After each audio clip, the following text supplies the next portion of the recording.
This is Caden Honeycutt. Here comes Caden Honeycutt. The following is a production of the NASCAR Racing Network, home of the tough trucks of NASCAR.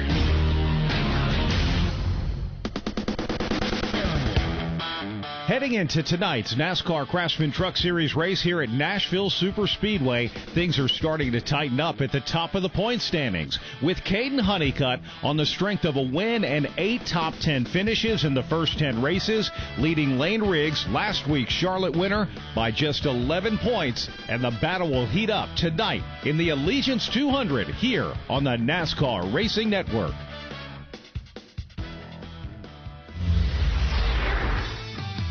Drivers, start your engines! The NASCAR Racing Network presents... All right, man, be ready here. NASCAR Live, Race Day. Ready. Breaking. Brought to you by Toyota Racing. Your race, your story. Be part of the action at ToyotaRacingUSA.com. Good afternoon, good evening. Welcome to Nashville Superspeedway, where we are getting set to watch the tough trucks of NASCAR do battle in the Allegiance 200. Alongside Nick Yeoman, my name is Brad Gilley, and it's been an interesting day here at Nashville. We had a full practice session for the Craftsman Truck Series, and Nick, we had about 3/4 of a qualifying session. 150 laps on tap here from Nashville Superspeedway, and as you mentioned, unfortunately there is weather in the area that has kind of delayed and thrown a curveball for a lot of these truck teams. We got about 2/3 of the way through qualifying, and then Mother Nature started sprinkling around the racetrack, and we're continuing to see some very light rainfall here at Nashville Superspeedway. That does feel like it's going to put us a little bit into a delay, but a full practice session for all of these truck drivers to get out there and learn this racetrack earlier today, Brad, and I'm sure there was a lot of data gathered earlier today by these teams. Yeah, and looking at the track right now, they have track drying equipment just sitting on standby. We're actually seeing some of the pace vehicles go out there on the racetrack right now.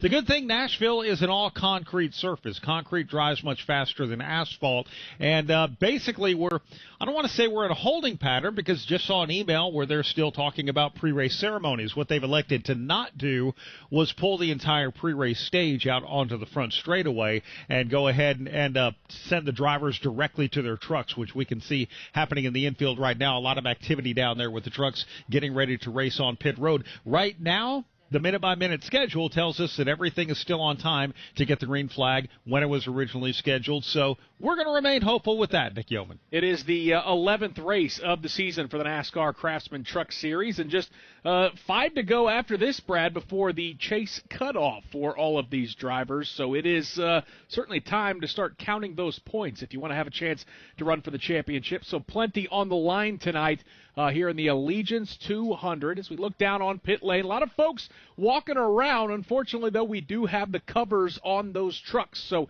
going to be an exciting night of racing when we get things started here at the Nashville Superspeedway. We are under the green flag. Listen up, NASCAR fans. Now's the time to turn your love of racing into big-time prizes. Because NASCAR Fantasy Live is your fast lane to bragging rights. Furious racing here. Pick 5 drivers each week of the season. Then complete additional challenges to stack points. All for your shot at the grand prize. So let's get this party started. For official rules and to learn more, visit NASCAR.com/fantasy and sign up today. Meet the all-new RE4000 Bluetooth scanner from Racing Electronics. Hear uncensored audio from your favorite drivers or listen to the live MRN radio broadcast. All hands-free and wireless with Bluetooth technology. Fast, lightweight, and built for race day. The RE4000 delivers zero latency so you never miss a moment of the action. Powerful, wireless, effortless. That's the RE4000. Learn more at RacingElectronics.com. From Nashville Superspeedway, this is the NASCAR Racing Network, home of the tough trucks of NASCAR. Hey, Joliet, did you miss us? NASCAR is back for the biggest 4th of July weekend in 250 years. Salute our heroes, continue our traditions, and celebrate America, featuring the Busch Light Summer Music Series. Life, liberty, and the pursuit of speed. Hell yeah, boys! NASCAR weekend at Chicagoland Speedway, July 3rd through 5th. Get your tickets now at chicagolandspeedway.com. The thrills of NASCAR racing from over 55 years of Motor Racing Network broadcasts. Bobby Allison brings the race car right down in the middle of the track, crosses the start-finish line, and he will win the 24th annual Daytona 500. Bill Elliott wins the Hooters 500. Alan Kulwicki, 1992 champion. MRN Classic Races. And in the whole pack steaming for the finish line, Dale Earnhardt wins a Winston 500. Find all the classic moments on MRN Classic Races on any podcast platform. This is Kane Honeycutt. You're listening to the NASCAR Craftsman Truck Series on the NASCAR Racing Network. Final time into turns 1 and 2. Kyle Busch, so far so good, looking for the win here in Nashville. The separation stays at 10 foot lengths on the back straightaway. And it looks like Kevin Harvick is going to run out of time. Less than a half a lap to go. The bright yellow Dollar General Toyota leads for the final time into turn number 3. Off the corner, it's Kyle Busch here in Music City. And as Kyle splits some of the slower trucks in his first ever Truck Series race here at Nashville, Kyle Busch is heading to victory lane. It is win number 17 in his fine career. It says Dollar General on the side of the truck. You're driving a Toyota. You've got everything on here, but the big important thing, it says Kyle Busch Motorsports on it. How big is this one for you? It feels awesome. You know, it's a big win, you know, not just for me, not just for my fiancée Samantha, but this whole team. I mean, they've just worked their butts off so bad this whole winter and through this season so far, you know, just working to try to get these things ready to go. And thank Rick and all the guys. Thank all the fans for coming out here, too. And, you know, it's just it's a special night for us. You know, it's the first win of hopefully many. Back at Nashville Super Speedway, one of the many 234 total wins for Kyle Busch happened right here at Nashville Super Speedway, and certainly continuing to keep his family in our thoughts this weekend. Let's hear from some of the drivers that are set to race tonight in the Allegiance 200 as we check in with our pit reporter, Heather DeBow. Well, thanks, Nick. I'm walking down pit road right now with NASCAR O'Reilly Auto Parts regular William Sawalich, who is making his 5th start here in the Truck Series. So, William, you're going to roll off 8th today. Obviously, we have a little bit of weather in the area. I wouldn't say this track is completely green, but what can we expect, do you think, when we go green here for that Stage 1? Yeah, there's been a lot of grip in the track today. I know from just the few trucks that went out in qualifying, it was really gripped up, and times were a lot faster. Practice, you know, the rubber wasn't horrible, so I think it's going to take a little bit for the rubber to come in on the bottom lane. Yeah, I think it's going to be a good race. Hopefully the rain will stay off. If it does, I don't think we'll have a problem getting back going after. Now, speaking of this racetrack here at Nashville, is this one of your favorites, or would it be one of your not-so-favorite racetracks? I would say favorites. I think I favor the mile tracks and concrete tracks in general. If you look at it, I've been doing pretty good at mile tracks. Iowa last year was good for us. Rockingham we won at, and O'Reilly's. Dover's been good. So I think they definitely favor me and, you know, how I drive, but we'll see what today holds. All right, that's William Sawalich, who will roll off 8th once we get started here. But now I'm going to send it down pit road to my good friend Andrew Kurland. Thank you, Heather. Yeah, Christian Eckes rolls off 5th today. Heather, let's also keep this debate going here. Christian, do you think this is a green racetrack? Did we lose it at all? I don't know. So for whatever reason, I feel like Nashville as a whole has always dried extremely quickly. Like if it downpours in 20 minutes, it's completely fine. So hoping that's the case here and we get going on time. It's just sprinkling enough that I think we'll be okay, but obviously don't want to test our luck with our Adaptive 1 Chevy. So yeah, no, looking forward to tonight. We didn't have a great practice, but I think Dave Owens and the guys have made some good adjustments, and we'll go try to race hard tonight. Got to win here. You have a guitar in your collection, so you know what it takes to get around Nashville Super Speedway. What are the keys to tackling this tricky track? Track position for sure. Yeah, I felt like our truck was pretty good in 2024. It did everything right, but I don't necessarily know if it was as dominant as it showed. We led every lap, but definitely had some competition throughout the race. So, yeah, track position's key throughout pit road, and everything has to go right to win here for sure. Heather, Christian Eckes said it perfectly. I think track position cures all. And Andrew, Daniel Hemrick standing here, he just said, hey, let's move this thing up. Let's let it rip. Let's go. He is ready to get in his race truck. Daniel, you're the only driver in the field who has had a top 10 in all 3 NASCAR series. So what is about Nashville Super Speedway that suits your driving style? So hearing that stat, I didn't know that. Yeah, it's interesting. I don't know, to be honest with you. I just honestly feel like I've been fortunate to have some really good vehicles over the years in all the series. And, you know, last year we had a really good run with this 19 team. Got a really good, about a last round of race, ended up 4th. And and was looking for that same feel with the practice we got today. And yeah, the Napa Night Vision Silverado was close to that. The tire is a little different. It feels a little different for us. So a little bit lost on kind of directionally of which way the racetrack's going to go or which way the vehicle is going to go. But I don't know, just always love this place. I love getting around here, and hopefully that's worth something tonight.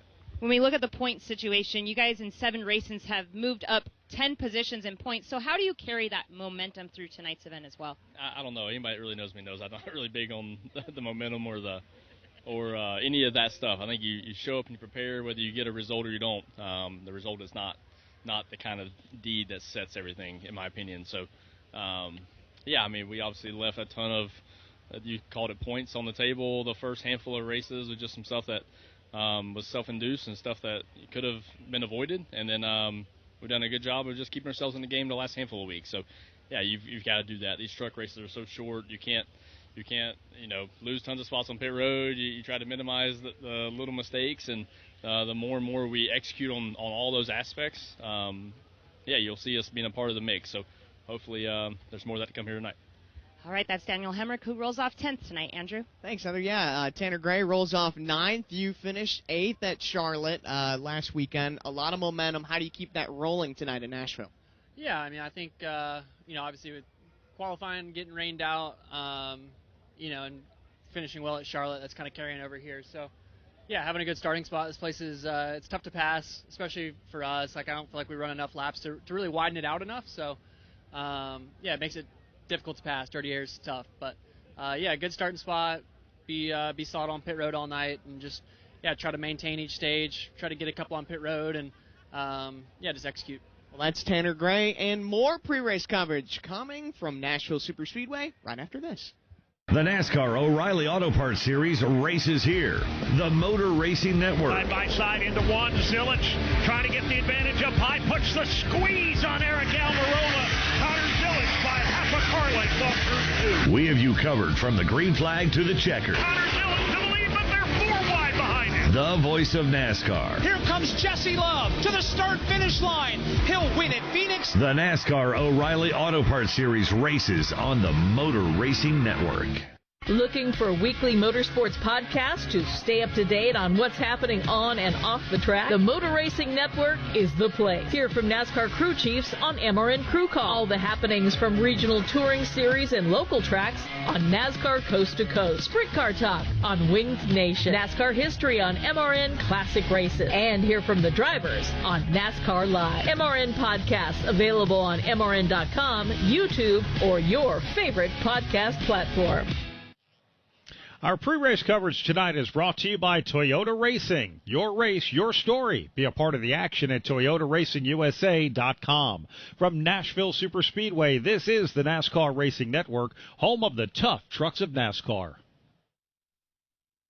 Meet the all-new RE4000 Bluetooth scanner from Racing Electronics. Hear uncensored audio from your favorite drivers or listen to the live MRN broadcast, all hands-free and wireless with Bluetooth technology. Fast, lightweight, and built for race day, the RE4000 delivers zero latency, so you never miss a moment of the action. Powerful, wireless, effortless. That's the RE4000. Learn more at racingelectronics.com. Hi, I'm Ryan Blaney, a third-generation race car driver, and I dedicate a lot of my time going fast. But when my grandpa was diagnosed with Alzheimer's, it was a very unexpected bump in the road for us. It's important to notice if older family members are acting differently or having trouble with routine tasks. Early detection of Alzheimer's can give your family time to explore support services and access available treatments. If you or your family are noticing changes, it could be Alzheimer's. Talk about seeing a doctor together. Visit alz.org/time to talk. A message from the Alzheimer's Association and the Ad Council. This is Daniel Hemrick. You're listening to the NASCAR Craftsman Truck Series on the NASCAR Racing Network.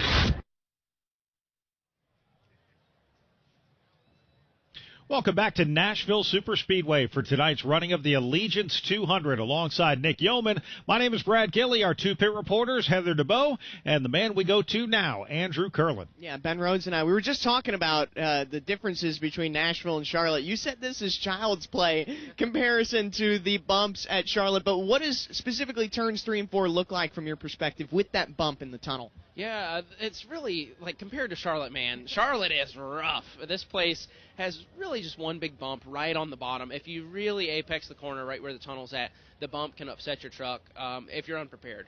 But, you know, for the most part, I think a lot of people have been going wider. The resin that's been applied to this track has widened the groove out, and I only expect as the race goes on that that's going to get even more wide. So tell me a little bit more about that. How do you chase the resin at this racetrack and the evolving concrete surface, which we don't normally see on intermediates? Yeah, it's a little bit different this year with the rain, but I mean, all in all, you're paying attention to the rubber buildup. The resin has grip. It's got grip, and it's there pretty right away, right? Like it's there. You can move up into it. It only takes a couple of corners for it to be activated. But then there's a certain point where too much rubber is laid down on the groove, and you can actually start to lose a little bit of grip. The truck will get mound up. The tires feel kind of slimy, and you'll search for some fresh resin. The problem is like how far up the racetrack is too far. When does it become too long of a way around the track? So we'll see tonight. I think on older tires you'll see people start to migrate up, and then obviously you need clean air, and you got to go where they're not to make passes. Well, Heather, that's Ben Rhodes. He rolls off 6, and it sounds like it's going to be a challenge moving up and down this racetrack. And Jesse Love is making his first truck start since Phoenix of 2023. So it's been a couple years since you've been behind the wheel of a race truck. How did it feel during practice? Did it feel like riding a bike, or did you have to relearn some things? Yeah, it was kind of a little bit like Connor's interpretation of me riding a bike.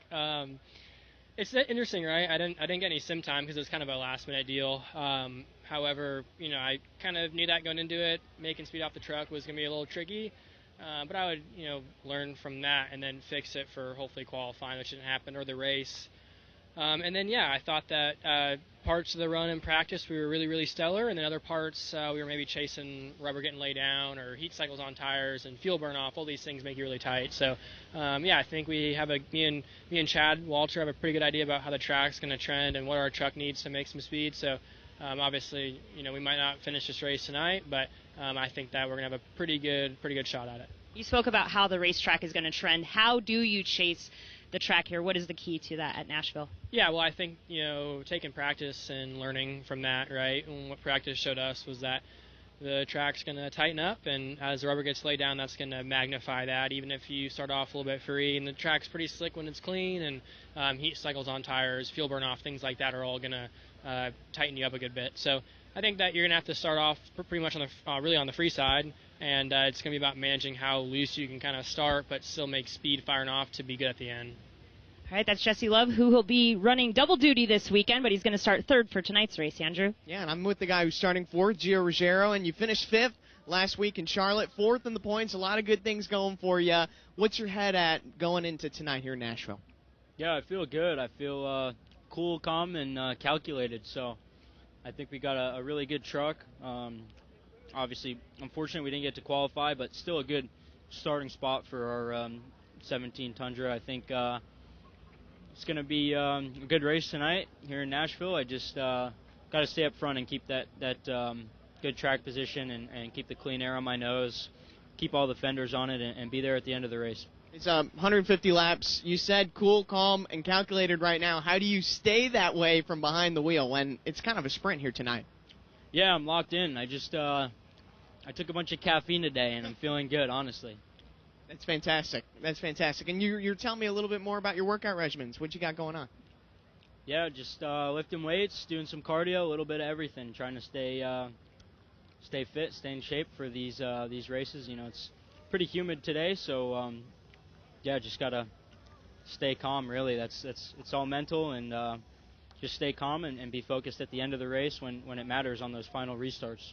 All right, well, that's Gio Ruggiero with a little bit of a preview for tonight. More pre-race coverage coming from Nashville Superspeedway right after this. The year was 1993. The NASCAR Cup Series season kicked off with the Dale and Dale Show at the Daytona 500. Dale Jarrett's got the lead. He goes to the inside. Earnhardt's not going to get him. Dale Jarrett is going to win the Daytona 500 by STP. Earnhardt second. The 1993 NASCAR Cup Series season. All the highs and lows. Relive them all on MRN's exclusive podcast, The 1993 Season. Available on podcast platforms and MRN.com. Victory Junction is a year-round camp for children with chronic and life-threatening illnesses and serious medical needs. we'll see 120 kids with spina bifida, 120 kids with craniofacial disorders, 120 kids who have diabetes or who have asthma. From 6 to 16 years old, it empowers them to just be the kids that they are that week. Not their disease, not their illness, they're just a kid. If you know a child that can benefit from Victory Junction, we'll do everything in our power to make sure that child comes to camp. More pre-race coverage coming your way for the Allegiance 200 from the Nashville Superspeedway.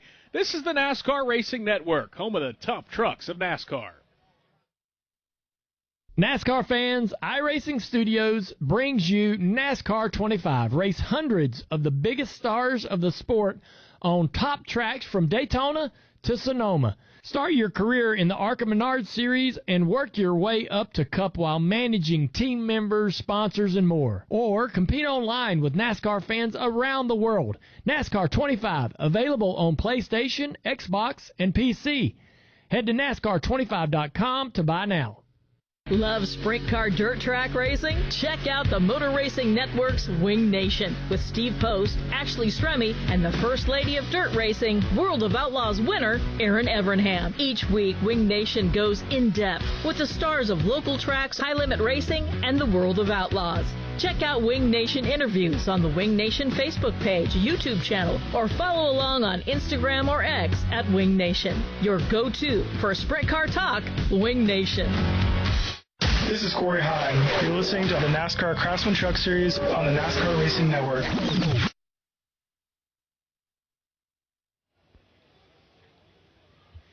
Welcome back to Nashville Superspeedway as pre-race coverage is underway, and joining us now is our pole sitter for tonight's race and last week's race winner, Lane Riggs. You have a look on your face that you're kind of not sure what's going to happen here. What can you say is your best guess on what we can expect in the racing tonight once we do go green? Well, I hope I can clear for the lead here on the initial start. Besides that, we're not really sure. But today in practice, I think we just saw by the speeds and how much that the track prep really picked up the racetrack. I think they did a little grinding on it, too, to smoothen it out over the off-season. So a little bit of an unknown there, but I'm just super proud of everybody at Front Row Motorsports and all my guys on this 34 team have brought me a really fast Ford Racing Ford F-150 for practice. I'm just super excited to race it tonight. We got Love's travel stops. We got Fleet Guard on the truck as well.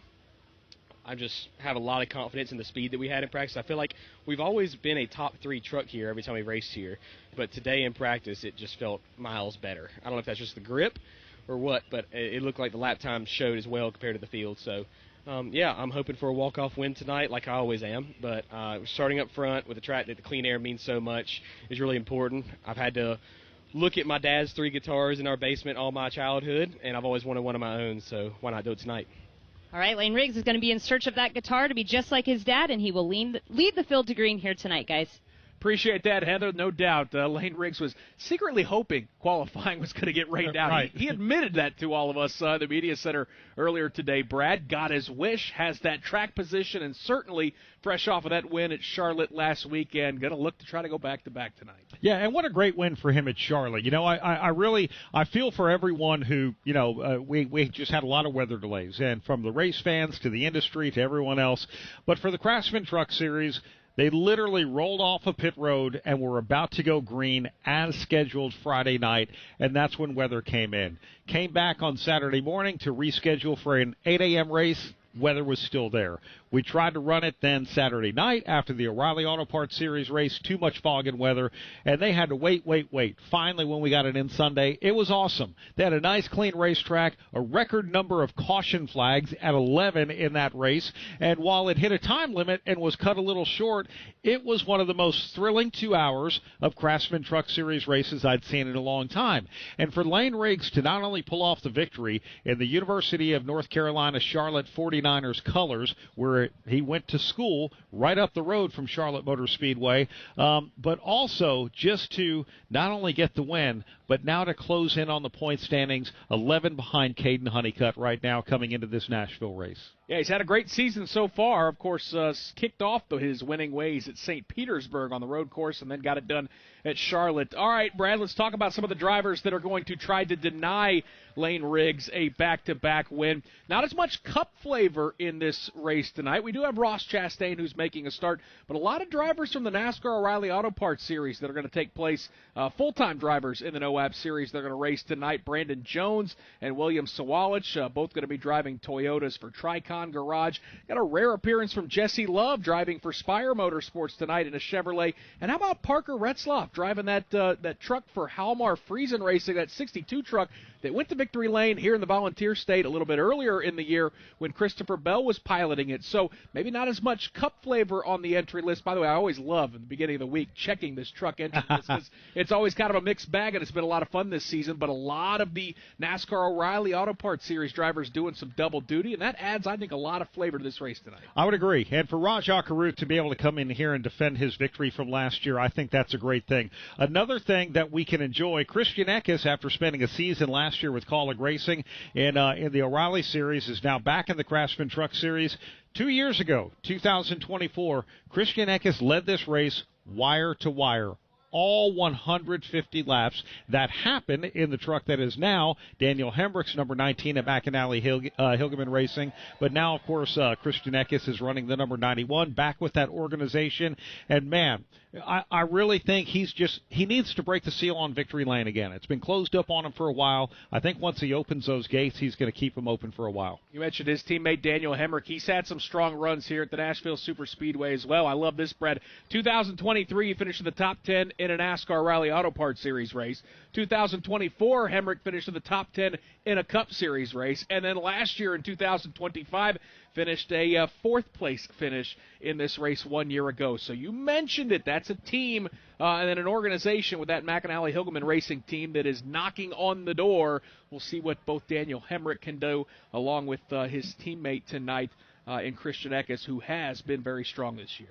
Those are some of the storylines that Nick and I are looking at from the booth. We're going to check in once again with our pit reporters to talk about some of the things they're looking forward to with our pit road preview. Let's first start with Heather DeBow. Well, Brad, making his first truck start of the season is Stephen Parsons. Now, the last time we saw him behind the wheel of a race truck was at Phoenix last year, where he finished 12th. Now, Stephen competes part-time as a driver in this series, but for those of you that don't know, he is a man of many talents and has worked a lot of different roles at the racetrack. He occasionally does garage tours for different companies, which is actually how the sponsorship deal came together for this race with TCSBus.com. He also is the primary spotter for Team Trackhouse and Connor Zilich in the Cup Series. And tonight, we're going to see the two of them swap roles. That's right, Connor Zilich will be high atop the spotter stand, guiding Stephen through traffic during tonight's race. Now, when I spoke to Stephen about how he felt about having Connor as his spotter, he said it's a huge benefit for him to work with one of the most talented drivers in the garage. I also asked if they discussed how they would like Connor to communicate with him or how much he wants him to talk on the radio. And he said, I spot for Connor exactly the way I would want to be spotted for. I've told him what I would want to hear in specific moments or situations, but he's also heard me enough on the radio, so all of that should be familiar and super similar. Stephen also joked, hey, if anything happens or goes wrong tonight, it's Connor's fault. So it should be fun listening to that radio chatter, because they already had an incident in practice today where Connor cleared him and then said, oh, never mind, you're not clear. So it'll be fun to listen to that Ford truck, and I will certainly keep you guys updated on their conversation. Andrew Curlin? Yeah, thanks, Heather. Lane Riggs, as you just talked to, Heather DeBow, is riding a wave of momentum after his last win last weekend at Charlotte. As we get ready to roll here in Music City, he and the 34 team are firing on all cylinders. And success runs in the Riggs family, especially here at Nashville. Lane's dad, Scott, has 3 Nashville wins to his name in the O'Reilly Auto Parts Series. And Lane told me he passed those winning formulas and notes on to him, and they are already helping. I don't want to give away too many secrets, but Scott Riggs did say you got to race this like a short track, even though it's more of an intermediate. Prioritize your corner exits, and you'll do great. And Lane said, man, we have a fast truck. All they had to do were small micro adjustments, and overall, the truck is wicked fast. And as Lane just told Heather, he sees his dad's guitar collection from those Nashville wins. And Brad, Nick, I think he wants a 6-string of his own tonight. He does. A nice Gibson Custom Shop Les Paul guitar goes to the winners in victory lane here at Nashville Super Speedway. One of those wins for Scott Riggs. Todd Gordon, a championship winning and Daytona 500 winning crew chief, was an engineer on that car back in his early career. Let's pause 10 seconds for station identification on the NASCAR Racing Network.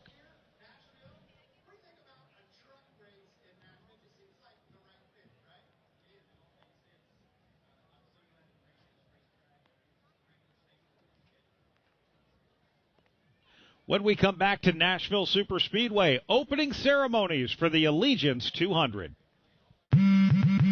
Straight Talk Wireless presents Race Day Wisdom. Ditch the peanuts and never, ever shave on race day. Why mess with what works? NASCAR fans know. So does Straight Talk Wireless, holding the line with the same price since 2009. And get this, free 5G phones for new and existing customers.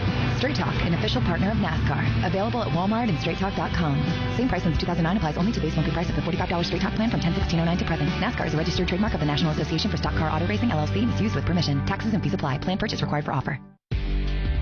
Introducing the RE4000 Bluetooth scanner from Racing Electronics. Experience uncensored real-time audio from drivers and crews. All hands-free and wireless with Bluetooth functionality. Fast, lightweight, and zero latency, the RE4000 keeps you locked into every pass, every pit stop, and every checkered flag. Plus, with automatic over-the-air programming at major events, setup is quick and effortless. Check it out at racingelectronics.com today. Today's pre-race show is brought to you by Toyota Racing. Your race, your story. Be a part of the action at ToyotaRacingUSA.com. From Nashville Super Speedway, this is the NASCAR Racing Network, home of the tough trucks of NASCAR. We're at the start-finish line. William Byron on pole position. Green flag is out and we're racing. We're in the turn. Here to the inside comes Kyle Larson. He and Hamlin bump. We're on pit road. 4 tires Sunoco Racing Fuel. The face off from pit road is Denny Hamlin. Eric Jones goes off second. We are live from the track. The Motor Racing Network, your home for NASCAR racing. Don't miss a lap, pit stop, or side-by-side race for the win. Listen to all the play-by-play action on your local radio station at MRN or NASCAR.com. NASCAR history. What I learned from Ken Squire, Barney Hall, and Ned Jarrett, I could never repay. Ken never told me what to say or what not to say. I learned very quickly that I was never going to be another Ken Squire. I don't think anybody could rise to that level. Motor Racing Network's NASCAR Live presents podcasts. 50 years of MRN. Jeff Gordon, A Colorful Career, the 1993 season, Junior's Journey, and more. Search for NASCAR Live on your favorite podcast platform. This is Jake Garcia. You're listening to the NASCAR Craftsman Truck Series on the NASCAR Racing Network.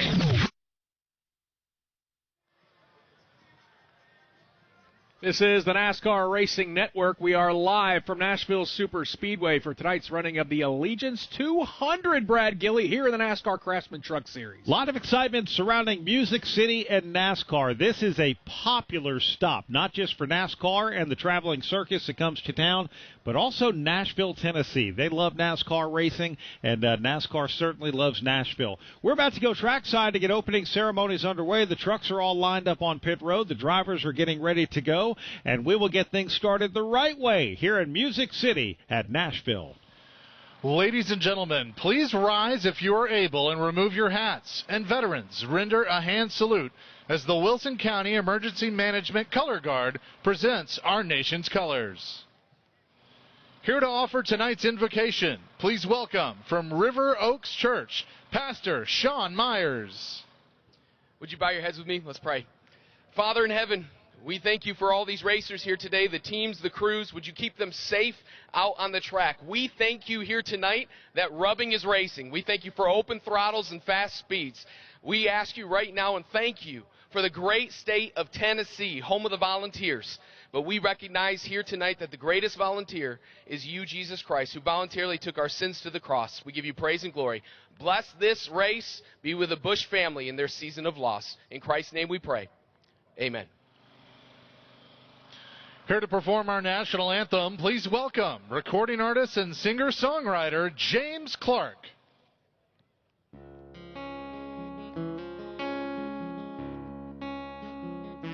Oh, say, can you see by the dawn's early light what so proudly we hailed at the twilight's last gleaming, whose broad stripes and bright stars through the perilous fight, o'er the hearts we were so gallantly streaming, and the rockets reckless,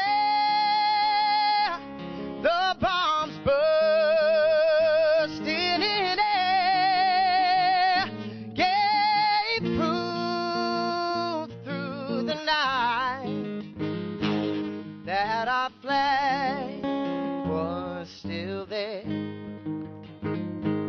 Oh, say does that star-spangled banner yet wave?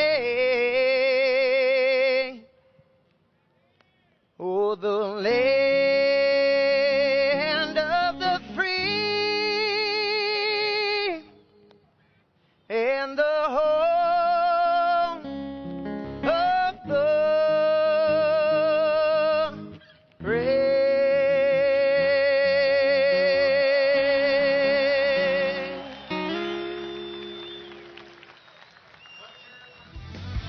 NASCAR Live Race Day has been brought to you by Toyota Racing. Your race, your story. Be part of the action at ToyotaRacingUSA.com.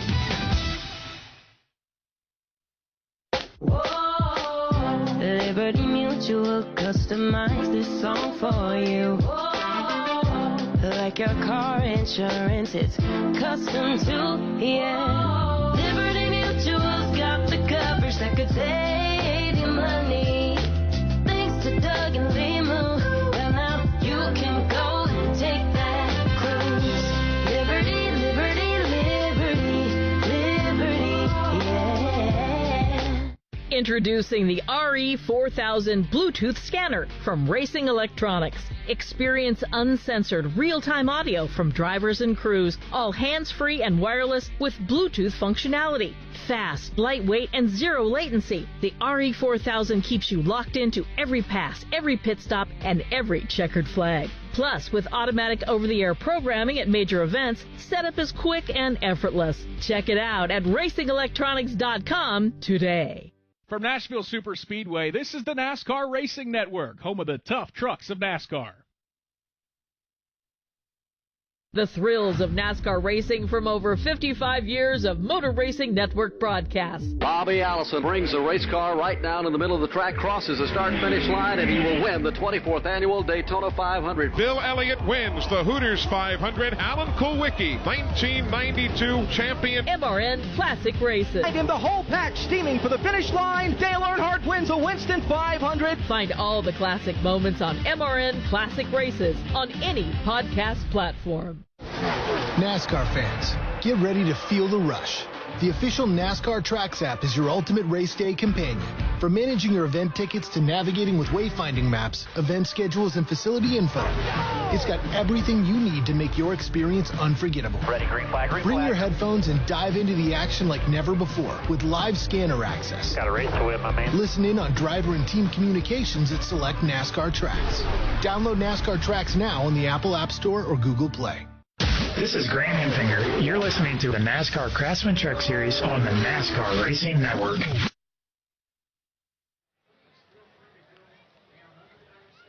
Back at Nashville Superspeedway for the NASCAR Craftsman Truck Series Allegiance 200 alongside Nick Yeoman. My name is Brad Gilley. Covering us in pits on pit road today, Heather DeBoe and Andrew Curlin. We'll welcome in Pat Patterson to help us with the play-by-play action from the turns. And Nick, unfortunately, the covers have gone back on the trucks because Mother Nature is just going to say, look, we're going to race tonight. You're just going to have to wait a little bit. I feel so bad for these teams, these truck teams that got put through the absolute ringer at Charlotte one weekend ago, and I'm sure there's a lot of folks down on pit lane that have to be thinking, oh boy, here we go again. But as you pointed out, as we look out of our broadcast booth, the clouds around the speedway are getting darker and darker. In fact, some of the hills and the mountains out in the distance are getting harder to see, which means there is a lot of rain around the area. And as we look out onto this racetrack, this fabulous racetrack, Brad, that concrete surface is getting darker, so it is starting to come down, unfortunately, here at the Nashville Superspeedway. Look, you know me, Nick, I'm all about the silver linings, and the silver lining in this one, the forecast didn't look like we were going to do anything today. We've already had a practice and most of a qualifying session. Looking at the radar beyond this cell that's coming through, things are looking very clear. It looks like we are going to get a 200-mile race in here tonight. What we're going to do here in 5 minutes is actually turn programming back to our local affiliates, and that's going to happen at 8:15 Eastern Time. We'll come back at 9 o'clock Eastern Time, and ideally, we're going to be ready to race here. Remember, this is a concrete track, so the rain that's falling on it right now, NASCAR has already said we've lost the track. It's not heavy, heavy rain, but concrete does dry quicker than asphalt, and we expect to go racing here at Nashville Superspeedway in just a short while with just a slight delay. Some tracks are easier to find once they become lost than others, and I think it's safe to say, as you put it out with the concrete surface, it does not take a very long time to dry this racetrack, and as we continue to look at the radar, in fact, Brad, you're looking at it right now, it's a system that's moving through, but we do feel like into the later hours of the night, we're going to have a window to get plenty of racing in tonight. Yeah, and if I'm describing this and watching the radar in motion, what happened behind it before it got to Nashville Superspeedway, it was actually one of those red and yellow cells with heavier rain. That's starting to break up, and now we are just rain. So that is a good thing. It's enough to wet down the racetrack. It's enough for NASCAR to have all the track drying equipment staged, whether it's the Toyota Tundra track drying team to several jet trucks from a lot of the sister tracks and regional tracks of Nashville Superspeedway. I know we've got the Nashville jet dryers here, Charlotte, Texas Motor Speedway. A lot of drying equipment getting ready to help out to get this track dry, plus the Suburban Propane dryers as well. They do a great job drying pit road, and heck, because this track is concrete, Nick, they were drying the racing surface earlier this afternoon. I will say, it's going to set up for a pretty fascinating night, too, because this racetrack is going to be completely green as any rubber that was laid down.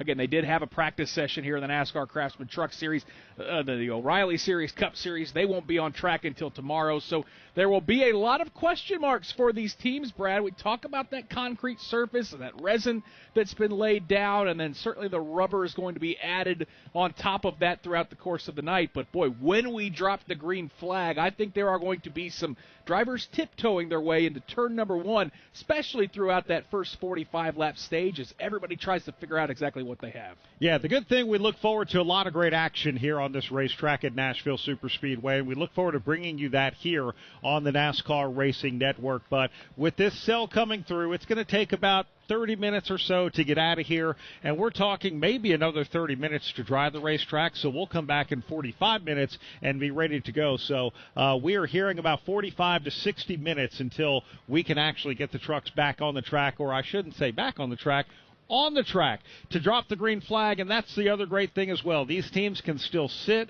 They can focus. This isn't a start and stop kind of thing. This is just a delayed start here with the NASCAR Craftsman Truck Series and the Allegiance 200. As we mentioned, qualifying actually started.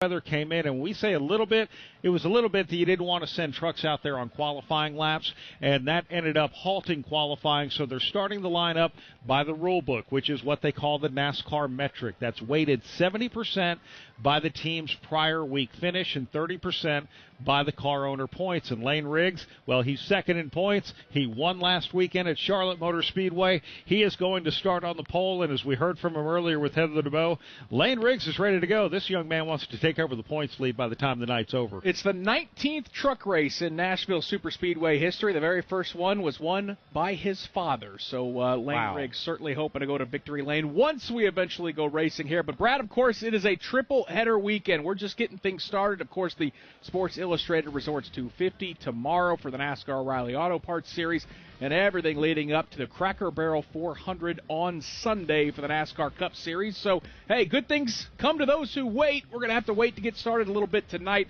but certainly looking forward to a triple-header weekend here of NASCAR racing in Nashville. Yeah, so hang tight with us. Here in about 30 seconds, we're going to send programming back to our local affiliates. We very much thank you for bringing NASCAR to all of your listeners. We know they thank you as well. We're going to come back at 9 o'clock Eastern Time. That's going to be 45 minutes from now. We'll have an update from Nashville Superspeedway. Ideally, that update is track drying is almost complete, and we're ready to go racing, but we'll wait wait and see what Mother Nature has in store for us. So just a little bit of a pause before the start of tonight's Allegiance 200 from Nashville Superspeedway. So we will be back at 9 o'clock Eastern Time, and ideally be getting ready for the green flag start of the Allegiance 200 here on the NASCAR Racing Network.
Performance Racing Network. 1 minute, 30 seconds from airtime.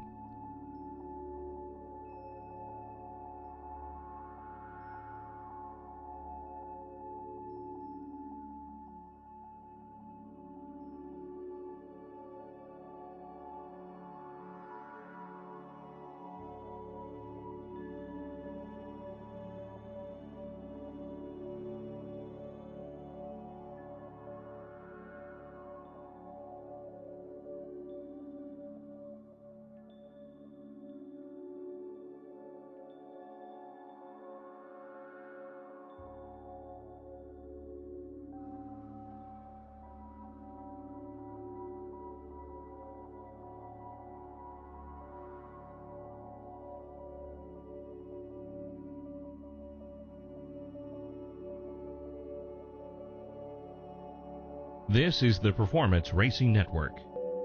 30 seconds from airtime.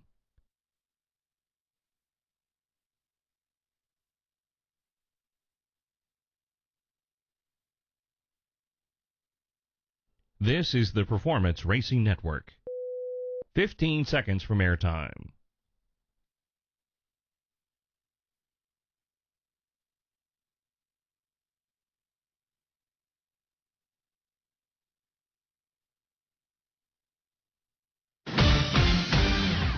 Welcome back to Nashville Superspeedway alongside Nick Yeoman. My name is Brad Gilley. And Nick, we see a lot of crew members playing football on pit road. Not too many umbrellas out, but we're still not ready.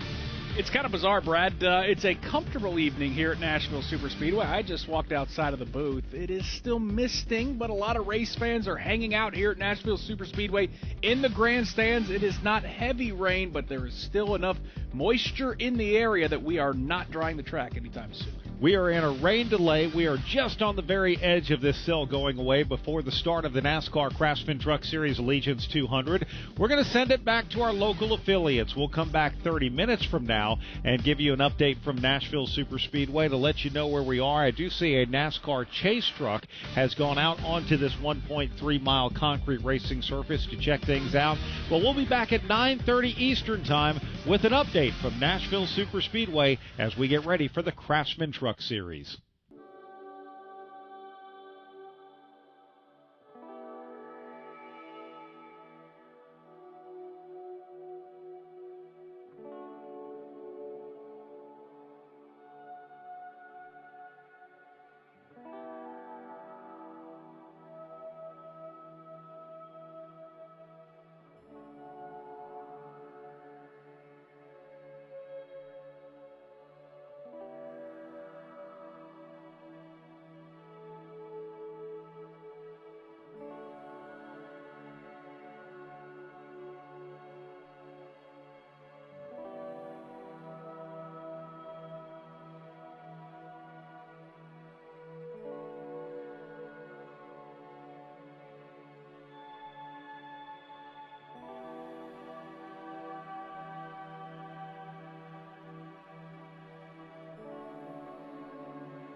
This is the Performance Racing Network.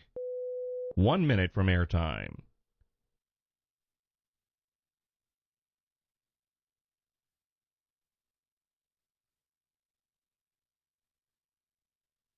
This is the Performance Racing Network.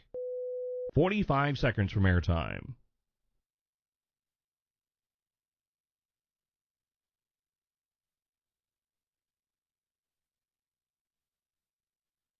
This is the Performance Racing Network. 30 seconds from airtime.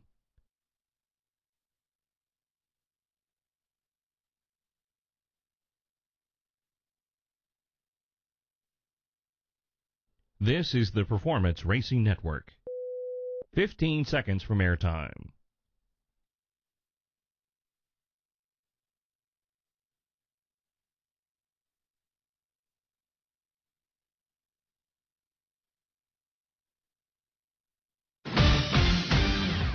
Welcome back to Nashville Superspeedway. Alongside Nick Yeoman, my name is Brad Gilley, and we are under a weather delay for the NASCAR Craftsman Truck Series Allegiance 200. But, Nick, we have good news to report right now. We have reason for optimism, Brad. The weather and the rain that's been in the area has subsided enough that NASCAR and Nashville Superspeedway track personnel have decided to begin the track drying efforts. We see the air tightens and the trucks out there working around the oval, so we're hopeful that we're still going to go racing tonight at Nashville. The Toyota Tundra track drying team is on the track, and now we're starting to see the Suburban propane dryers go out there, and ideally the jet trucks as well. We're going to send it back to our local stations, and we will come back hopefully for the start of the NASCAR Craftsman Truck Series Allegiance 200, or at least closer to it, coming up at 10 o'clock Eastern Time. Track drying now underway here at Nashville Superspeedway, and that's a good sign. We'll be back 30 minutes from now here from Nashville.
This is the Performance Racing Network.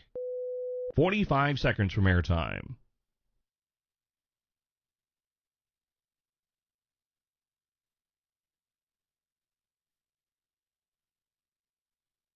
This is the Performance Racing Network.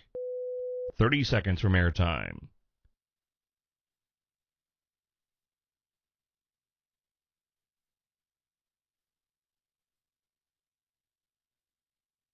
This is the Performance Racing Network.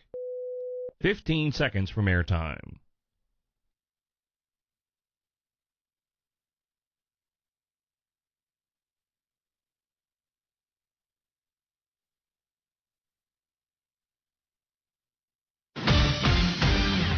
Welcome back to Nashville Superspeedway. Track drawing well underway as we are getting ready for the Allegiance 200 NASCAR Craftsman Truck Series race. Alongside Nick Yeoman, my name is Brad Gilley. We are still under a weather delay, but Nick, the track drawing crew here is doing an amazing job of getting this concrete surface ready. Really like what I'm seeing on the racetrack itself. Still haven't seen many efforts, although we do see some of the track drying equipment and efforts being done on pit lane. But as far as the race surface looks, Brad, compared to what we saw about 15, 20, hour ago, looks very promising here at Nashville. We are getting there. We'll turn it back to our local affiliates. We'll come back at 10:30 Eastern Time for another update as we get closer to racing here at Nashville Superspeedway with the NASCAR Craftsman Truck Series and the Allegiance 200 here at Nashville. And again, we'll come back at 10:30 Eastern Time for another update from Nashville Superspeedway.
This is the Performance Racing Network. 30 seconds from airtime.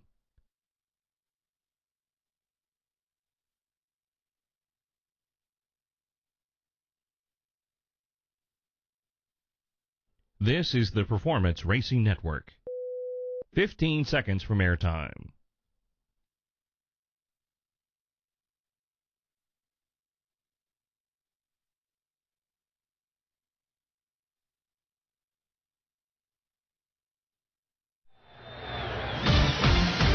Live on the NASCAR Racing Network.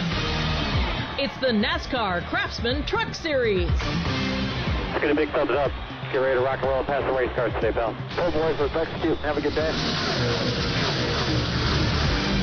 Today, the Allegiance 200 from Nashville Super Speedway. Brought to you by Craftsman, with tools built to power through the mess. You can go from, what have I done, to, yeah, I did that. Head to craftsman.com today. Craftsman, build on. Buy Hardee's. Get the Hardee's app and join My Rewards, and we'll start you off with a free sandwich. Plus, earn rewards with every dollar spent and order ahead. Buy Liberty Mutual Insurance. Only pay for what you need.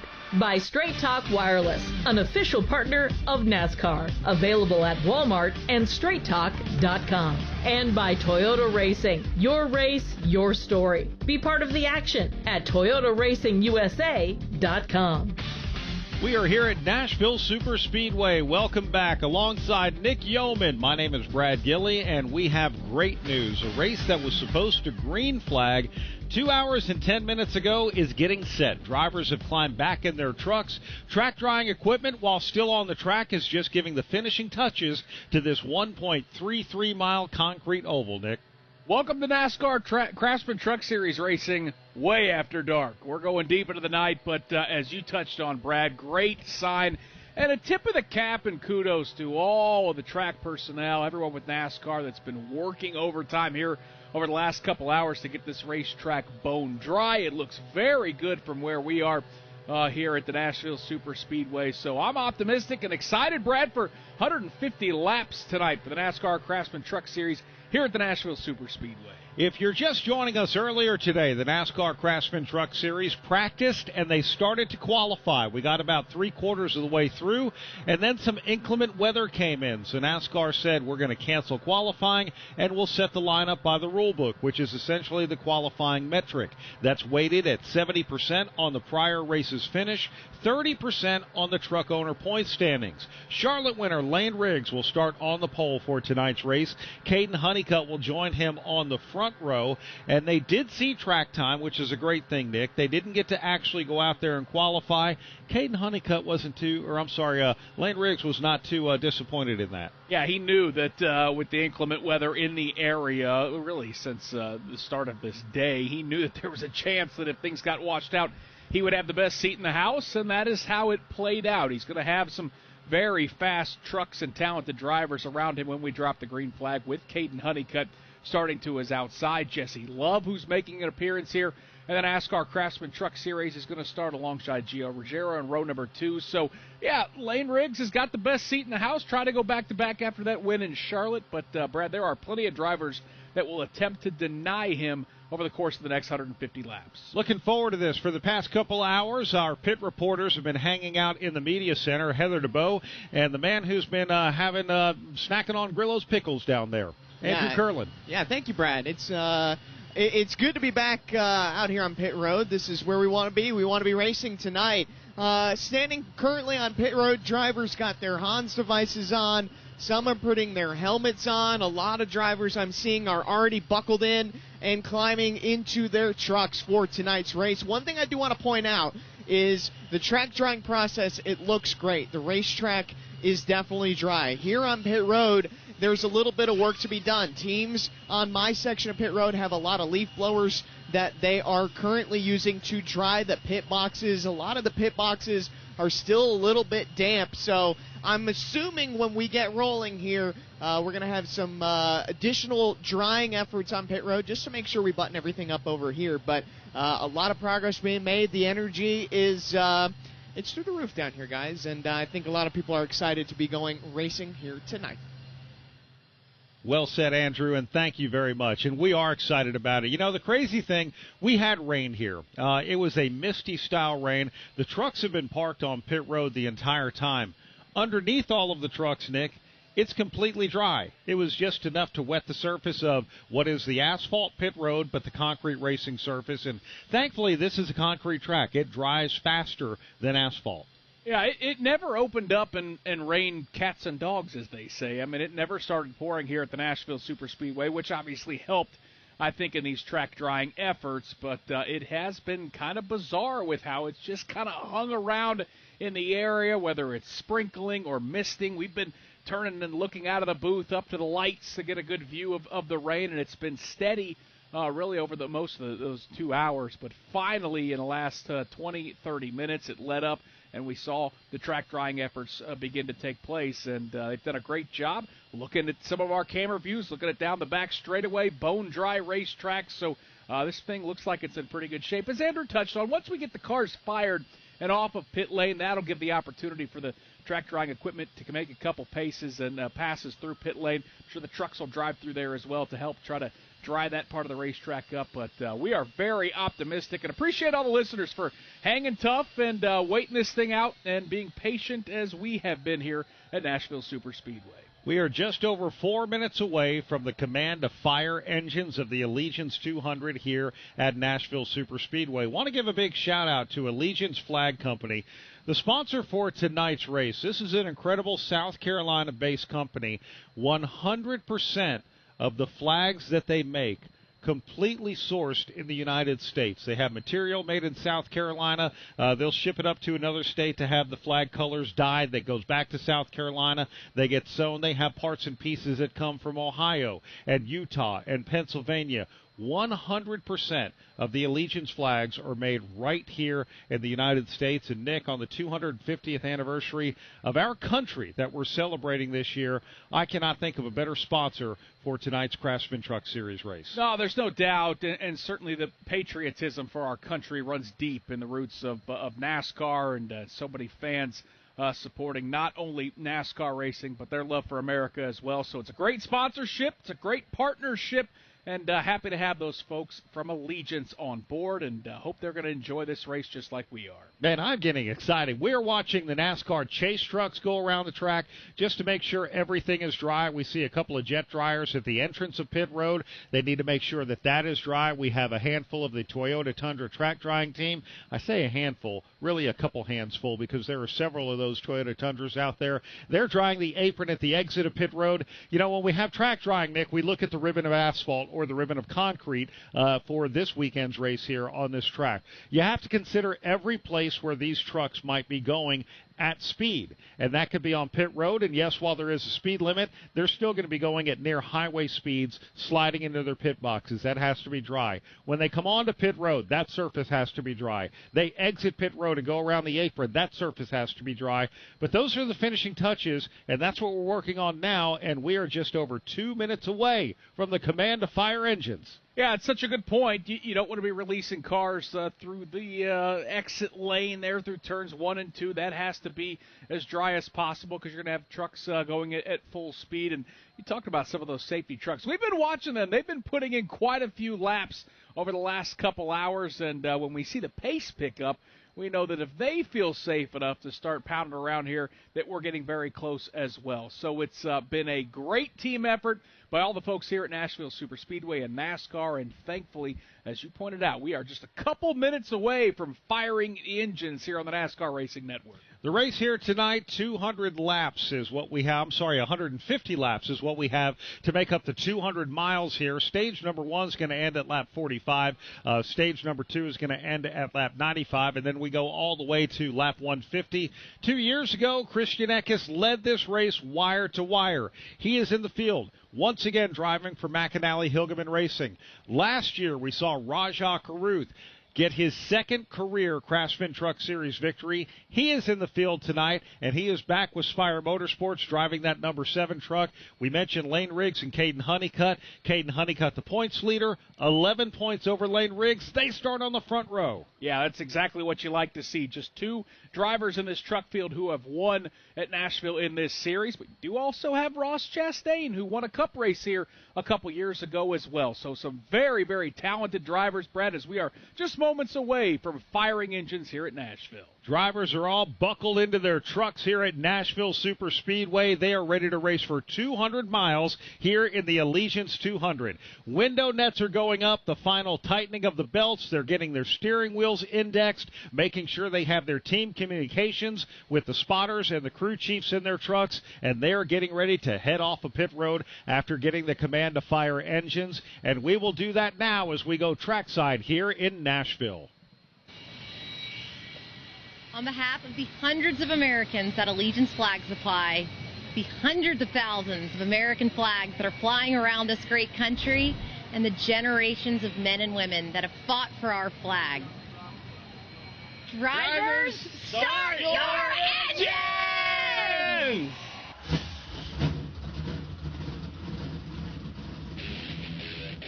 Now, here's the starting lineup.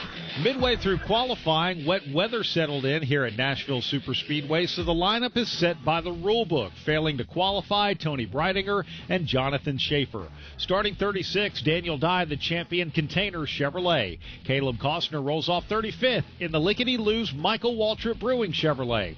Clayton Green starts 34th in the Turner Company Ford. 33rd will be Minnie Tyrell, the Rams Race for the Seat Ram. 32nd, Chris Wright, the iHeartRadio Chevrolet. Starting 31st, Derek Lemke, the Merckx Ford. Starting 30th, it's Brendan Queen in the Cummins Ram alongside Cole Butcher in 29th in the Atlantic Tilt-Load Ford. It's the Daihatsu Chevrolet for Spencer Boyd in 28th, and starting 27th, it's Ty Majeski in the Rappel Menards Ford. It's the Lakeside Construction Ford for Frankie Muniz tonight in 26th, alongside Raja Karuth in 25th in the HendrickCars.com Chevrolet. Stuart Friesen starts 24th in the Halmar International Toyota, alongside Dawson Sutton in 23rd in the Tennessee Balls Chevrolet. It's the Mateus Lumber Ford of Chandler Smith in 22nd, alongside Ross Chastain, who starts 21st in the Tennessee Highway Safety Office Chevrolet. Rolling off 20th, Carson Ferguson, the Nothing Stops Nashville Ram. Andre Perez starts 19th in the Acceptance Insurance Chevrolet. Starting 18th, Parker Retzloff, the Sports Illustrated Resorts Toyota. Tyler Ankrum starts 17th in the Ulico Chevrolet. 16th will be Grant Enfinger, the Grant County Mulch Chevrolet. Justin Haley starts 15th in a Ram. 14th, Tyler Reef, the Comprehensive Logistics Chevrolet. Stephen Parsons rolls off 13th in the TCBUS.com Chevrolet. Starting 12th, Corey LaJoy, the Mopar Ram. Jake Garcia starts 11th in the Curb Records Ford. Starting 10th, it's Daniel Hemrick in the Napa Night Vision Chevrolet, alongside Tanner Gray in 9th in the Place of Hope Toyota. Starting 8th, it's William Sawalich in the Starkey Toyota, alongside the Sprecher Toyota of Brandon Jones in 7th. Ben Rhodes starts 6th tonight in the Nashville Stampede Ford. Christian Eckes starts 5th in the Adaptive One Caliber Chevrolet. Gio Ruggiero starts on the outside of row number 2 in the First Auto Group Toyota, alongside Jesse Love in 3rd in the Delaware Life Chevrolet. And now for the front row, starting on the outside, it's Caden Honeycutt in the Safe Light Foster Love Toyota, and your pole sitter tonight is Lane Riggs in the Love's Travel Stop Fleet Guard Ford. And that's your starting lineup for the Allegiance 200 here at Nashville Superspeedway. Wendy's new Biggie Deals lets you choose whatever you're in the mood for. It's like a music mixing board of deals, and you're the producer. Go with some chill folk music with a JBC in the $4 Biggie Bite snack. Try the drum and bass of deals with a double stack in the $6 Biggie Bag. Or go full-on sandwich symphony with an $8 Biggie Bundle, the grand finale of snacking. And the best part? They all come with napkins. $4, $6, and $8 Biggie Deals how you want them at Wendy's. Price and participation may vary. Single items at regular price. Prices may be higher in Alaska, California, and Hawaii. Pack your crew and ignite your weekend. Michigan summers don't whisper, they roar. Camp under the sun at NASCAR's fastest track. The Firekeepers Casino 400. Fast cars, loud engines, and chaos. Come to the line, contact! The ultimate summer kickoff. Michigan never looked this good. Hell yeah, boy! NASCAR weekend at Michigan International Speedway, June 5th through 7th. Get your tickets now at mispeedway.com. Best news we've seen all night long. The trucks are rolling off of pit road and onto the racetrack. We are getting set for the green flag of the Allegiance 200 from Nashville Superspeedway. This is the NASCAR Racing Network, home of the tough trucks of NASCAR.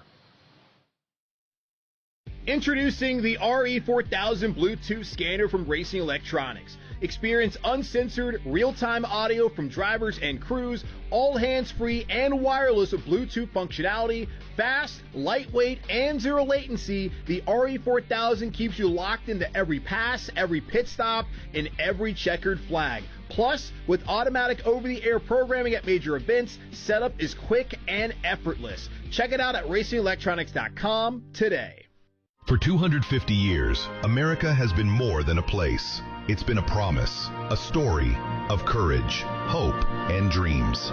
And through it all, local TV and radio broadcasters have been there, telling the story of America, bringing truth to light. Broadcasters tell the story of who we are and who we aspire to be. We are America's storytellers. We are broadcasters. This message furnished by the National Association of Broadcasters. This is Ty Majeski. You're listening to the NASCAR Craftsman Truck Series on the NASCAR Racing Network.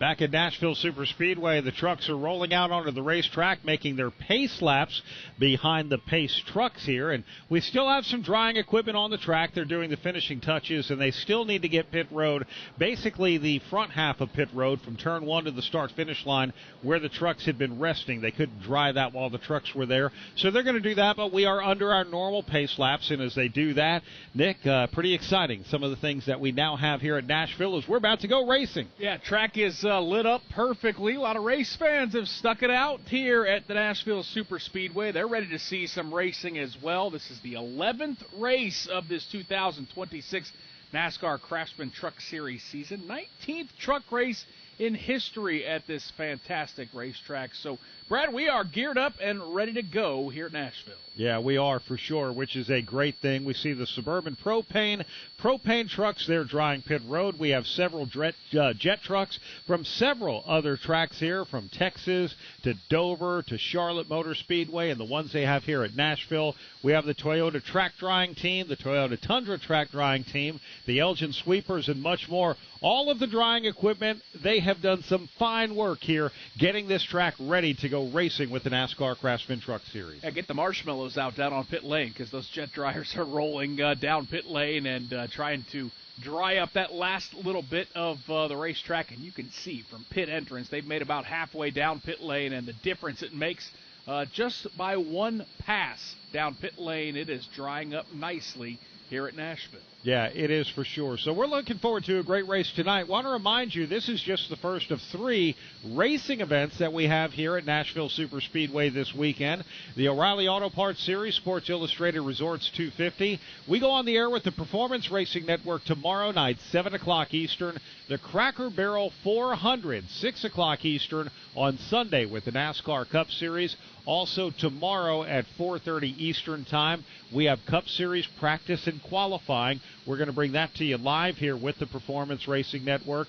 And if you're in the Nashville area, come on out. Join us here at Nashville Superspeedway. We have a lot more great racing throughout the weekend, including what we have here tonight. So really can't wait to see what happens here, Nick. For the NASCAR Cup Series, we will start the second half of the regular season with the Cracker Barrel 400 on Sunday. Yeah, certainly we've learned a lot over the first 13 races. Going to learn a lot more over the next 13 in the Cup Series as we near that 10-race cutoff for the chase, where we will determine a champion. So certainly time running out of the hourglass. And in terms of on the Truck Series, Brad, you've only got 6 races, 5 after tonight before we set the field for their chase. So it's a very competitive field, and time running out for those teams as well. Looking forward to that. Let's go down to pit road and check in with Andrew Curlin. One of the drivers that I'm following tonight is Jesse Love. It's been 2.5 years since his last truck start, and it's also his first truck start in Nashville. Some interesting conversation that I heard over the radio as they were firing up. Jesse said, hey, he was talking to his spotter, don't talk to me while I'm in third gear on restarts. The RPMs of these trucks, they're a little bit quieter. It's harder to hear my marks when I'm shifting, and that's an audible mark that he's looking for. So just something different from the normal O'Reilly Auto Parts car that Jesse normally races in versus a truck. Jesse then a lap later, he said, you know what, do your thing. I'm going to need to know where the runs are coming. I'm going to need to be aware of where other trucks are running in the restart. He rediscovered that he actually has some lights on his tachometer that will show him when he's shifting from third to fourth. So just a little minute detail, but something interesting when you think about it. These race car drivers, you think it's easy to just climb into one of these trucks after a little while, but there's a little bit of readjustment for Jesse Love in that 77 tonight. Yeah, it's a great point. We, Brad, you and I were in the media center when Raja Karuth, who is doing double duty as well in the truck series tonight and the NASCAR O'Reilly Auto Parts series tomorrow night. And there are, as Andrew touched on, those subtle differences. Obviously, the cars race a little bit differently, but even those things of, audibly what you're hearing inside the race cars and those RPM levels, always something that takes a little bit of adjusting for all these drivers. And for Jesse Love, we don't see him run a lot in the NASCAR Craftsman Truck Series, so it's going to be a little bit of a learning process and feeling out for him. Problem is, he's starting third, so he's going to have to get after it pretty quickly when we drop the green flag. Jesse Love driving the number 77 Chevrolet Delaware Life for Spire Motorsports. Originally, Carson Hocevar was entered into this race. Jesse Love, however, is driving this truck instead for him tonight. So good for Jesse Love to get some more reps. And look, the good thing with the Craftsman Truck Series compared to the O'Reilly Auto Parts Series, both of these race vehicles still employ a 4-speed manual transmission with an H pattern on the shifter. So first gear is up and to the left, second gear down and to the left, up and to the right is third gear, down and to the right is fourth gear. It's the exact same in his O'Reilly Auto Parts Series car. The one difference between the Craftsman Truck Series and the O'Reilly Series cars, in the O'Reilly Auto Parts Series, he's still used to looking at analog tachometers. The Craftsman Truck Series does have electronic fuel injection in these NT1 engines. They also have a digital dash similar to what the NASCAR Cup Series has. So when they come down pit road tomorrow, he'll be setting his tachometer. Tonight, he'll be checking the lights on his digital dash. Just a couple of the nuanced differences between this Craftsman Truck Series and what Jesse Love normally drives when he's with Richard Childress Racing in his championship defending number 2 Chevy Camaro. Pit road speed is just 45 miles per hour tonight. Got to be careful. Make sure you don't want to throw away a good performance by speeding on pit lane. The 3 stages tonight, Brad. First one's going to go for 45 laps. We'll tack on 5 more in stage number 2. That'll take us to lap 95. And then we'll tack on 5 more. Stage number 3, 55 laps. That'll make up the 150 laps that we are scheduled to run here at Nashville Superspeedway. Let's get a sweep of pit road. We have 2 pit reporters. We'll start things off at the entrance with Heather DeBow. Heather, who are you liking tonight?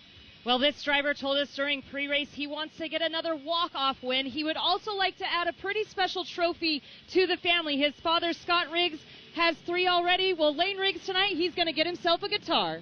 I like that. What say you, Andrew Curlin? That's a good pick, Heather. I'll give you credit for that. I have spent nothing but thinking about this pick over the entire delay, and I'm pretty certain I've got a winner. Actually, he won here, not in a truck, but in the Cup Series. Give me the 45 of Ross Chastain.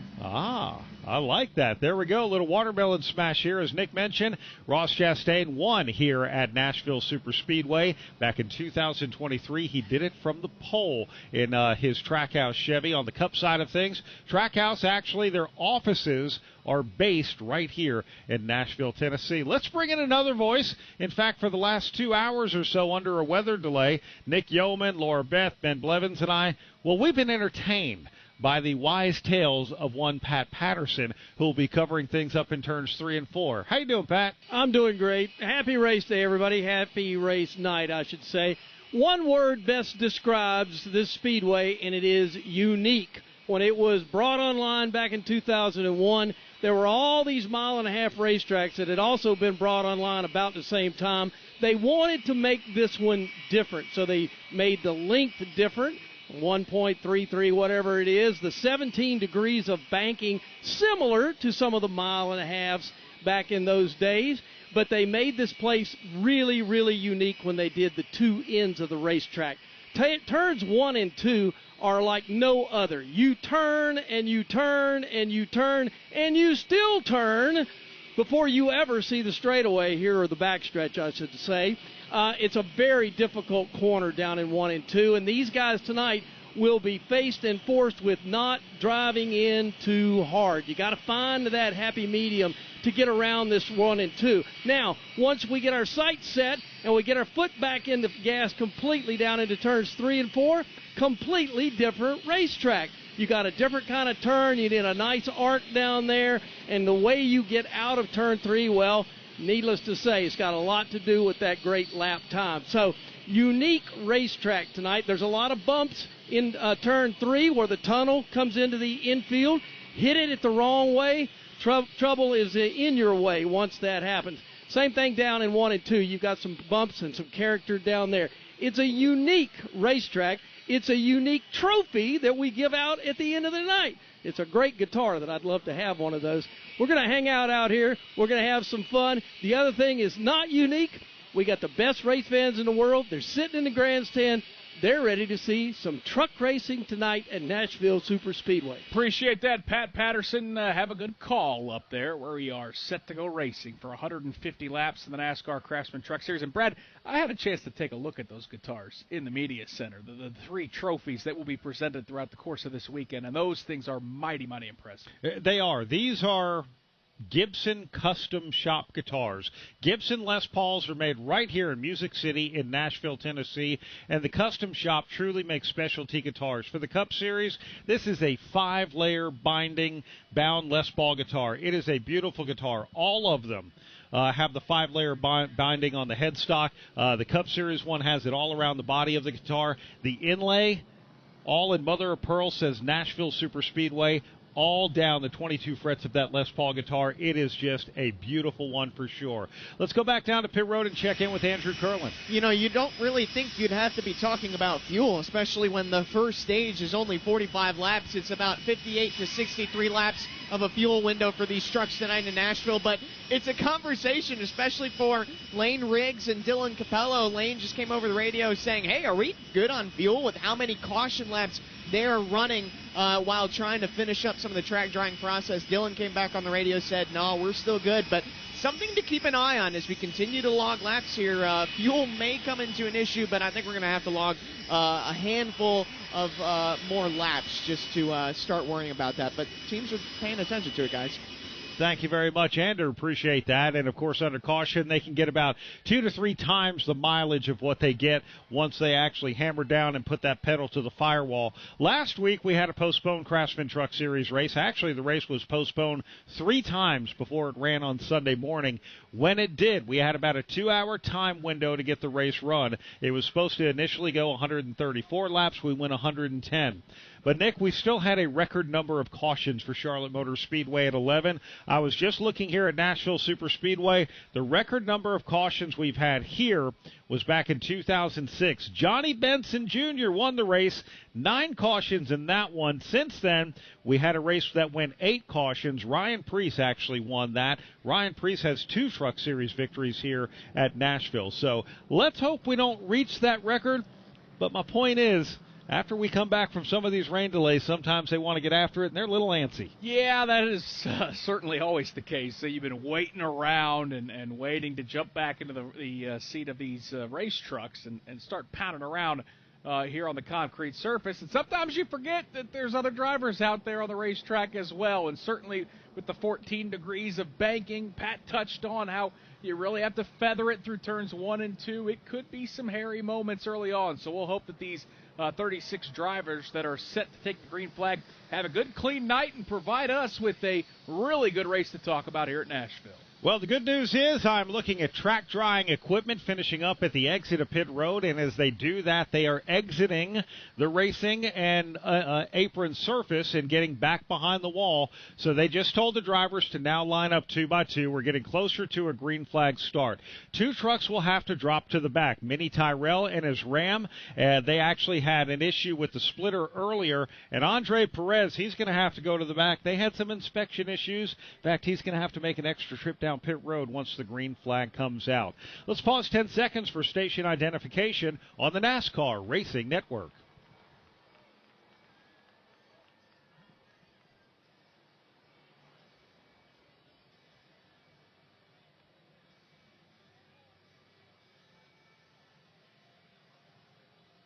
Welcome back to the Nashville Super Speedway alongside Brad Gilley. I'm Nick Yeoman. Joining us in the turns is Pat Patterson. Our pit reporters tonight, Heather DeBoe and Andrew Kurland, as we are set to go racing in the Allegiance 200 here at Nashville Super Speedway. Brad, it is Lane Riggs on the front row trying to take the points lead away from Caden Honeycutt. They are separated by just 11 points entering this race. They're going to start on the front row, and certainly those elbows we expect to get plenty wide.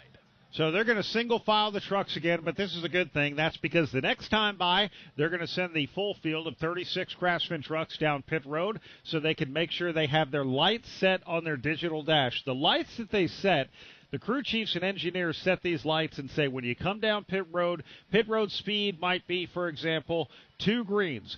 I need you to run 1 yellow. Because whatever pit road speed is, NASCAR gives them a 5-mile-per-hour grace. So that's what they're doing. When they come down before the race and they do set those lights on the digital dash and confirm that, NASCAR is actually running their timing and scoring equipment. So as they go over the numerous scoring loops on pit road, which determine whether or not a truck is speeding on pit road, NASCAR will tell them if they actually exceed the pit road speed limit. That way they have an idea of where they might have just a little bit of a too close portion on that. Yeah, it gives you an opportunity not only to recalibrate your eyes, but recalibrate your brain and what you have to remember when you duck onto pit lane. And just as we say that is happening now as Lane Riggs leads the entire pack of 36 down onto pit lane. As Brad, that process begins for these drivers making their way down pit lane, and it is a dry pit lane now at Nashville. It is a dry pit lane. Once they do that, they're going to line up 2 by 2 behind the pace truck here. The final bit of safety equipment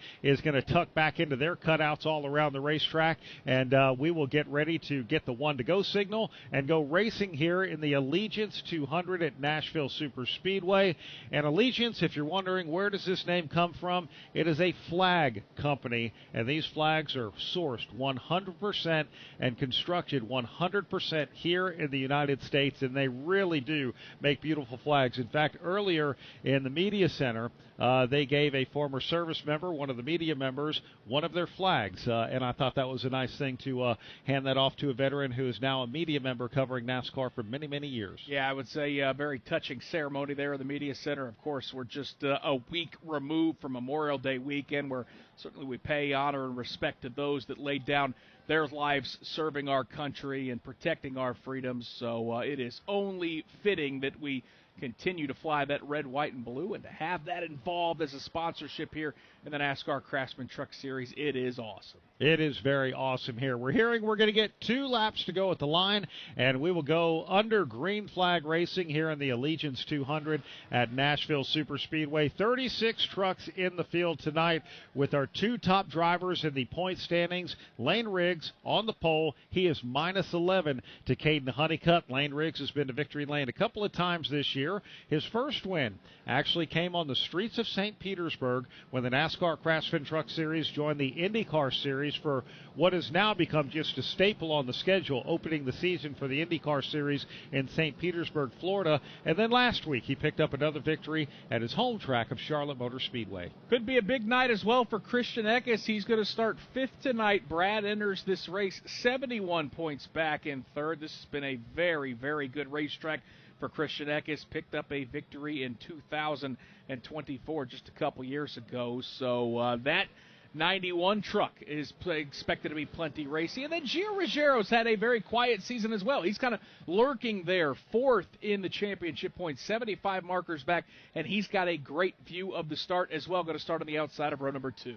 Yeah, Gio Ruggiero picked up his first career Craftsman Truck Series victory last fall at Talladega Superspeedway. Came to the start of this year at Daytona International Speedway, had a strong run in the Craftsman Truck Series race, and an even stronger run in the ARCA Menard Series race where he picked up a win there. And Gio has also spent a couple of races running for Joe Gibbs Racing in the O'Reilly Auto Parts Series. He was actually driving the car while we were waiting on Brent Cruz, the full-time driver of the number 19, to turn 18 years old so he could run that full-time.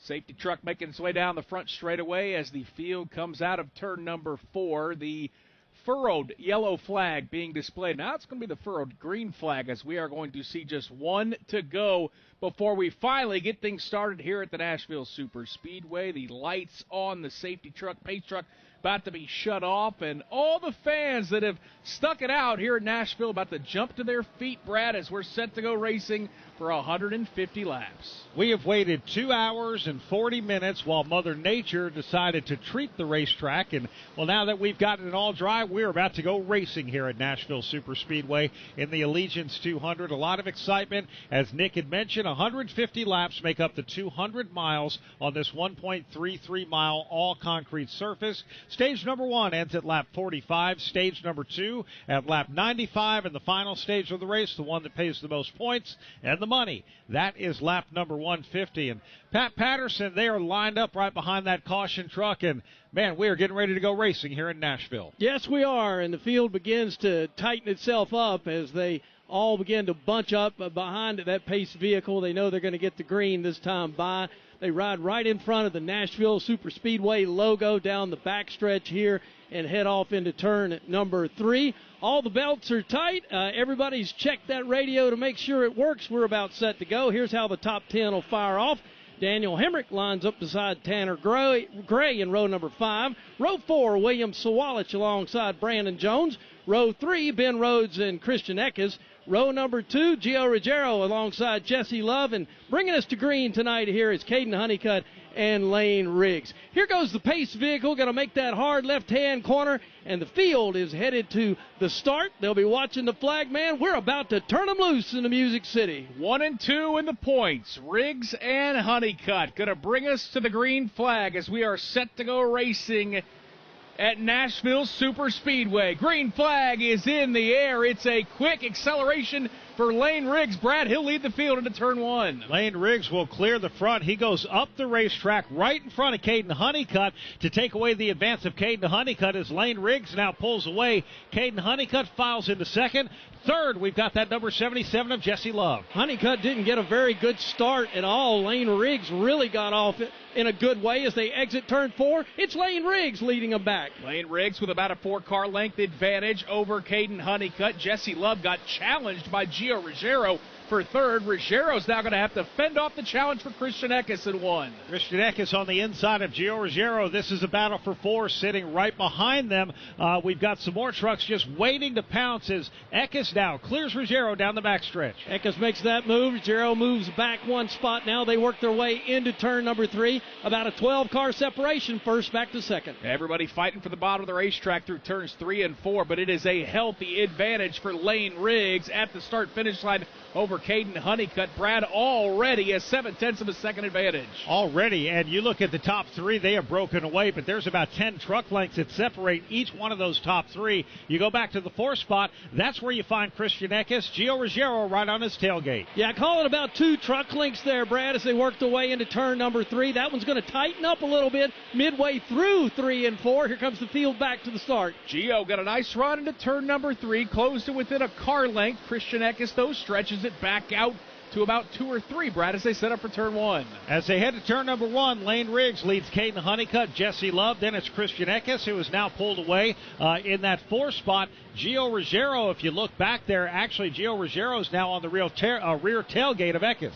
And Jake Garcia watching that battle now. Battle for second place is heating up now as these two work their way off of turn 4. It's still Lane Riggs, your race leader, as The 11 truck of Caden Honeycutt is coming up on the slower car of Andres Perez. He's trying to get around him. Brad stuck behind him in turn 1. Andre Perez had to come down pit road and serve a penalty for failing inspection. So right now he's sitting in between first and second. Yeah, that was my bad. I saw and I thought, well, if somebody had slipped back there, they're trying to make their way around Perez right now. Meanwhile, a lot of separation all the way back to about the 4th or 5th place on the racetrack. Yeah, things really stacking up out of turn number 4, just outside of the top 5. Pair of trucks going side by side. That's Daniel Hemrick to the outside, trying to make a pass on Jake Garcia into 1. Jake Garcia on the inside of this battle in his Thor Sport number 98. Garcia, a little bit of an advantage, but coming up on the high side, here's Daniel Hemrick. He'll try and shoot past him on the backstretch. Hemrick's got a truck link on him now, and that's where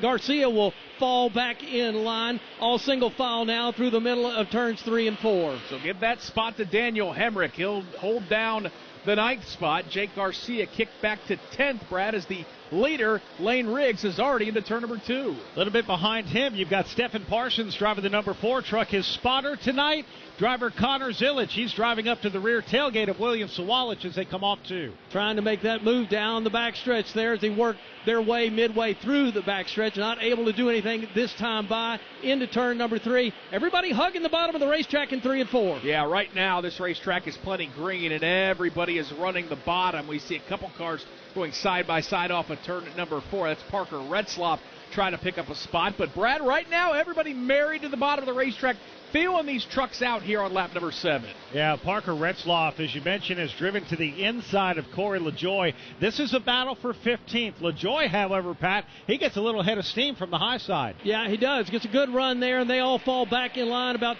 5 or 6 cars. That's where you find Ross Chastain, Grant Enfinger. They are in the middle of that one as they work their way off of 4. Yeah, let's stay with that battle because they are nose to tail, rocketing up off of turn number 4. Corey LaJoy by a car length over Retzloff, then Enfinger, then Chastain, Brad, nose to tail into 1. This is a 5-truck battle right now, and it's a battle for 15th, but this one is really tight. Corey LaJoy has that spot right now. Parker Retzloff running behind him. Then it's Ross Chastain. We see a whole host of trucks, Pat, nose to tail down the backstretch. Yeah, that's a Ram leading those guys into turn 3 right now. Talking about LaJoy, a little bit of separation between him and the truck right behind him. There's Enfinger as they follow away into start-finish. Yeah, no surprise, Grant Enfinger, the veteran of the NASCAR Craftsman Truck Series, starting to move around. So is Parker Retzloff trying to set up Corey LaJoy. Can't get it done, though, Brad, in turn 1. And right now, race leader Lane Riggs is just pulling away from Caden Honeycutt. Honeycutt is trapped by Andre Perez de Lara. De Lara a lap down after serving a penalty. Behind Caden Honeycutt, you got Jesse Love. Big gap between the top 3. Then you have another gap. There's Christian Eckes, Gio Ruggiero, rounding out the top 5 after 10 laps complete here in Nashville. Every DIY project has that oh no moment. The missing bolt, the measured cut, the second, third, and fourth trips to the hardware store. That's where Craftsman comes in. Whether you're tackling the backyard, the bathroom, or beyond, Craftsman has the tools to help you power through and get the job done right. Because DIYing is unpredictable, but your tools shouldn't be. Head to Craftsman.com today and find the right tools for any project. Craftsman. Build on. Victory Junction is a year-round camp for children with chronic and life-threatening illnesses and serious medical needs. We'll see 120 kids with spina bifida, 120 kids with craniofacial disorders, 120 kids who have diabetes or who have asthma. From 6 to 16 years old, it empowers them to just be the kids that they are that week. Not their disease, not their illness, they're just a kid. If you know a child that can benefit from Victory Junction, we'll do everything in our power to make sure that child comes to camp. Lane Riggs has led all 12 laps so far here at Nashville Superspeedway. This is the NASCAR Racing Network, home of the tough trucks of NASCAR. Hey, Joliet, did you miss us? NASCAR is back for the biggest 4th of July weekend in 250 years. Salute our heroes, continue our traditions, and celebrate America, featuring the Busch Light Summer Music Series. Life, liberty, and the pursuit of speed. NASCAR weekend at Chicagoland Speedway, July 3rd through 5th. Get your tickets now at chicagolandspeedway.com. The tough trucks of the NASCAR Craftsman Truck Series race on the NASCAR Racing Network. Heim runs Majeski. Way up the bank, it is Corey Heim. Majeski slid up the racetrack, and Corey Heim clear as the leader. Your exclusive home for all the exciting racing action of the tough trucks of NASCAR. Checkered flag is waving at the start-finish line for the 12th time in 2025. Corey Heim will take that checkered flag. The NASCAR Craftsman Truck Series, only on the NASCAR Racing Network. This is Lane Riggs. You're listening to the NASCAR Craftsman Truck Series on the NASCAR Racing Network.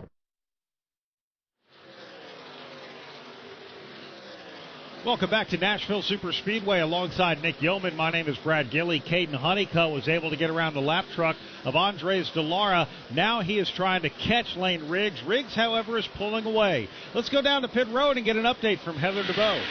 Another hard charger in the field right now is the 38 of Chandler Smith. He started this race in the 22nd position, currently already working his way into the top 10 and currently 9th. And listening to his radio, he's been very quiet. However, he did tell the team right before, we just need to be patient tonight and execute the night. The team did tell him just a couple of laps ago he's 2 to 3 tenths better than the next 5 trucks in front of him. And of course, he's looking for a rebound in this race after finishing 30th in Charlotte last weekend. Thank you very much, Heather. To all the fans enjoying the Allegiance 200 here at Nashville Superspeedway, you show up. So does Straight Talk Wireless, an official partner of NASCAR, holding the line so you get more and pay less for it. No contracts, no surprises, straightforward, always. Available at Walmart and straighttalk.com. And Nick Yeoman, let's give you a leaderboard update as we now have 28 to go in stage number 1. It is Lane Riggs, your leader. He has led all 17 laps so far here at the Nashville Superspeedway. Caden Honeycutt runs in the 2nd position. Jesse Love is 3rd. Christian Eckes is 4th. Gio Ruggiero runs in the 5th position. Ben Rhodes is 6th. Tanner Gray is 7th. Brandon Jones is 8th. He is being hounded by Chandler Smith in 9th. Heather just touched on how fast that truck is. And Daniel Hemrick is the final driver inside the top 10. Jake Garcia runs in 11th. 12th is William Sawalich. Stephen Parsons 13th. 14th, Grant Enfinger. Tyler Reithman 15th. 16th is Corey LaJoie. Ross Chastain's dropped down to 17th. 18th, Parker Retzloff. 19th is Stuart Friesen. Ty Majeski is 20th. 21st right now is Tyler Ankrum. Raja Karuth, former winner of this race, runs in the 22nd position. 23rd is Dawson Sutton. Cole Butcher is 24th. Daniel Dye runs in the 25th position. Then you've got the Colleague Ram trucks running 26th, 27th, 28th, and 29th. That's Justin Haley, Minnie Tyrell, Butterbean Queen, and Carson Ferguson. 30th right now is Chris Wright. Frankie Muniz runs 31st. Clayton Green 32nd. 33rd is Spencer Boyd. He is the first truck, 1 lap down. Derek Lemke runs 34th. 35th is Caleb Costner. And Andres Perez, remember, he had to serve a penalty, a pass-through on lap number 1. He is currently running 36, 1 lap down. As we go back down to pit road and Andrew Curlin. Yeah, Lane Riggs is putting on a clinic on the field, 2 seconds up on everybody. I'm hearing some radio chatter from his opponents. Spotters relaying to drivers where Lane is running well. Christian Eckes was told that he's a little bit lower, that 34 is a little bit lower than Eckes is in 3 and 4.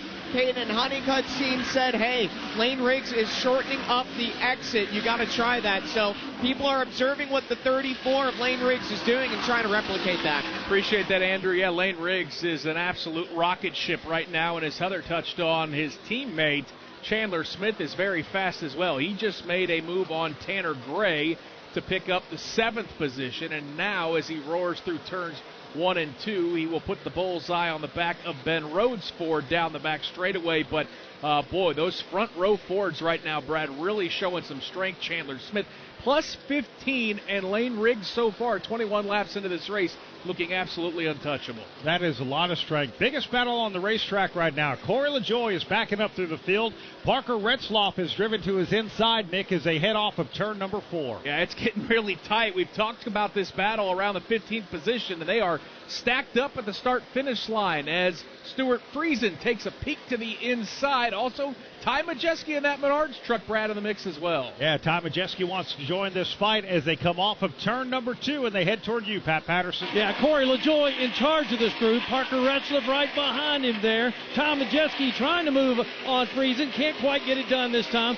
About a truck and a half separation with these four as they come off of turn 4. Again, this is 17th, 18th, 19th, and 20th. Ross Chastain was in this battle. He's checked out on this group, Brad, as Retzlaff's looking to the outside of LaJoy in 1. Yeah, LaJoy's the one that's been backsliding in this. Retzlaff goes to his outside. Looks like he's going to clear the Ram with his Toyota. Now another Toyota is coming through, and that is Stuart Friesen. So the two Hallmark Friesen teammates in one corner get around LaJoy, Pat. Yeah, LaJoy obviously having some problems there. He just flat got passed by both of those guys. Now Majeski looks to the outside to go up there and shut the door. Well, here comes Majeski. Ty Majeski with a strong run out of turn number 4. He will get Corey LaJoy at the line and then dart in front of him into turn number 1. As they head into turn number 1 now, the battle settles out just a little bit as Corey LaJoy in one lap has lost 3 spots now, Pat. He might lose a 4th. Yeah, it looks like Corey LaJoy having some handling issues, etc. He falls back another spot. Meanwhile, those guys start driving away. Right in front of them, too. Ross Chastain's in a pretty good battle. We talked about that charge from Chandler Smith. He has caught Ben Rhodes at the exit of turn number 2. Got it down to about a car length as they do a little drafting pat heading into turn number 3. That 38 truck of Chandler Smith is strong early on here in Nashville. Yeah, right down to the bottom of the racetrack they run. He looks to the outside now trying to make that pass coming off of turn 4. Tight battle with these guys and slow traffic right in the middle of it. Oh, my gosh, that was the number 93 truck. That was Caleb Costner. He just almost got taken out, but that battle does continue. Now it is door-to-door as they head through turn number 2, Pat. Off of turn 2, they stay door-to-door. Down the backstretch here at Nashville Super Speedway. Out in front, though, and holding on to that spot. Trying to make the move, rather, is the 38 of Chandler Smith. Can't get it done this time. He'll work his way off turn 4. That was wild down the front straightaway. They were pinballing off of Caleb Costner. Now Chandler Smith's got the run. Brad, they are even heading into turn number 1. This is, again, the battle for 6th. Chandler Smith on the inside of this battle. They go through turn number 1, but on the outside, here comes Ben Rhodes. He's going to try and hang on to this fight, and they will remain locked door-to-door on the backstretch. Nobody giving an inch between these two. Rhodes with the advantage now. Works his way into turn number 3. Dives down to the bottom of the racetrack. He'll shut the door on Chandler Smith. Now he drifts up, and here comes Smith again. Rhodes tried to take the air off the nose of Chandler Smith's car, but Ben's truck shot up the racetrack. They're still side-by-side, Brad, into 1. Chandler Smith has the faster truck. Ben Rhodes has the bigger fight right now. He is in the second groove in turn number 1. Turn number 2, Chandler Smith, however, on the inside starts to power back. One more time, they stay locked together. Midway down the backstretch, working their way to turns 3. Nobody giving an inch. Smith's got the advantage down at the bottom of the racetrack, but Rhodes finds some more speed off of turn number 4. The advantage to Smith at this point. Yeah, nice pass down in turn number 3. Chandler Smith drove it in hard, and it stuck on the bottom, so move that driver from Georgia up to the 6th position. No change in the top 5. It's still all Lane Riggs. He's led all 29 laps. Brad, his advantage has grown to 2.9 seconds over Caden Honeycutt. Jesse Love has faded 8.4 seconds behind. He runs in 3rd. Christian Eck is 4th. Giro Ruggiero 5th here at the Nashville Super Speedway. Meet the all-new RE4000 Bluetooth scanner from Racing Electronics. Hear uncensored audio from your favorite drivers or listen to the live MRN radio broadcast, all hands-free and wireless with Bluetooth technology. Fast, lightweight, and built for race day, the RE4000 delivers zero latency so you never miss a moment of the action. Powerful, wireless, effortless, that's the RE4000. Learn more at racingelectronics.com. Looking for a weekly motorsports podcast to stay up to date on what's happening on and off the track? The Motor Racing Network is the place. Hear from NASCAR crew chiefs on MRN Crew Call. All the happenings from regional touring series and local tracks on NASCAR Coast to Coast. Sprint Car Talk on Winged Nation. NASCAR history on MRN Classic Races. And hear from the drivers on NASCAR Live. MRN podcasts available on MRN.com, YouTube, or your favorite podcast platform. 13 laps to go in stage number 1. Lane Riggs continues to lead here at Nashville Super Speedway. This is the NASCAR Racing Network, home of the tough trucks of NASCAR. the chase is back. And so is NASCAR Hot Pass for the 2026 season, as we go into the garage and hear from the sports newsmakers. Now we have a different set of rules, but it's all starting at zero again, and we have to change the way we go win a championship. NASCAR Hot Pass, weekdays from the Motor Racing Network. It's not a massive change. It's still the same car. But, we didn't change cars. We're just keeping up with everybody else. Meet the all-new RE4000 Bluetooth scanner from Racing Electronics. Hear uncensored audio from your favorite drivers or listen to the live MRN radio broadcast. All hands-free and wireless with Bluetooth technology. Fast, lightweight, and built for race day. The RE4000 delivers zero latency so you never miss a moment of the action. Powerful, wireless, effortless. That's the RE4000. Learn more at racingelectronics.com. This is Caden Honeycutt. You're listening to the NASCAR Craftsman Truck Series on the NASCAR Racing Network. Welcome back to Nashville Super Speedway here on the NASCAR Racing Network. It is the Allegiance 200, and the pace so far by Lane Riggs is mighty impressive. He has opened up a 3.7-second advantage over his championship counterpart, Caden Honeycutt. Those two are 1-2 in the championship standings. And Brad, perhaps even more importantly and more impressively, Lane Riggs has lapped all the way up to 25th place running Cole Butcher. So that bright yellow Love's truck is flying around the Nashville Super Speedway right now. In the world of how bad you want it, Lane Riggs told us the story of walking down to his father Scott Riggs' basement and seeing 3 Gibson Les Paul guitars hanging on the wall. Those were Scott Riggs' 3 trophies from this racetrack. There is a Gibson Les Paul from the Gibson Custom Shop that'll be waiting in victory lane for the winner of the Allegiance 200. And Lane Riggs wants that so bad. Literally, in the last 3 laps, he's gained another second on Caden Honeycutt. 4.3, the difference between 1 and 2 right now. Incredible. He's absolutely flying. And, I'm sure Scott Riggs probably didn't let Lane play with those guitars either, right? I'm sure those things were put in a trophy case or hung up on the wall. So, yes, when you staring at something your entire childhood and wondering, hey, am I ever going to get a chance to get to this level and now have a shot, I think you're right. Lane Riggs wants that guitar right now. Yeah, they really are some of the coolest trophies out there. Watching a battle on the racetrack, we see cars all over right now. Daniel Hemrick just drove to the inside. He got about around Ben Rhodes, Brandon Jones. That is puts Daniel Hemrick now into the top 10, Nick. But we see trucks all over this racetrack, and it is a blistering pace that they're putting on out there in the first stage. Yeah, and I'm encouraged to see trucks starting to move around a little bit. When we dropped the green flag for the first 15, 20, 25 laps of this run, everybody was married to the bottom of the racetrack, but now we're starting to see him move up. Raja Caruth running side by side with Tyler Ankrum out of turn number 4. That right now is the battle for the 20th position. Then obviously Lane Riggs is going just about anywhere he wants with this resin that's been laid down on the racetrack, and it is handling that truck very nicely. Yeah, one of the storylines is there are a couple of different types of traction compound that NASCAR and Speedway Motorsports have laid down on these racetracks.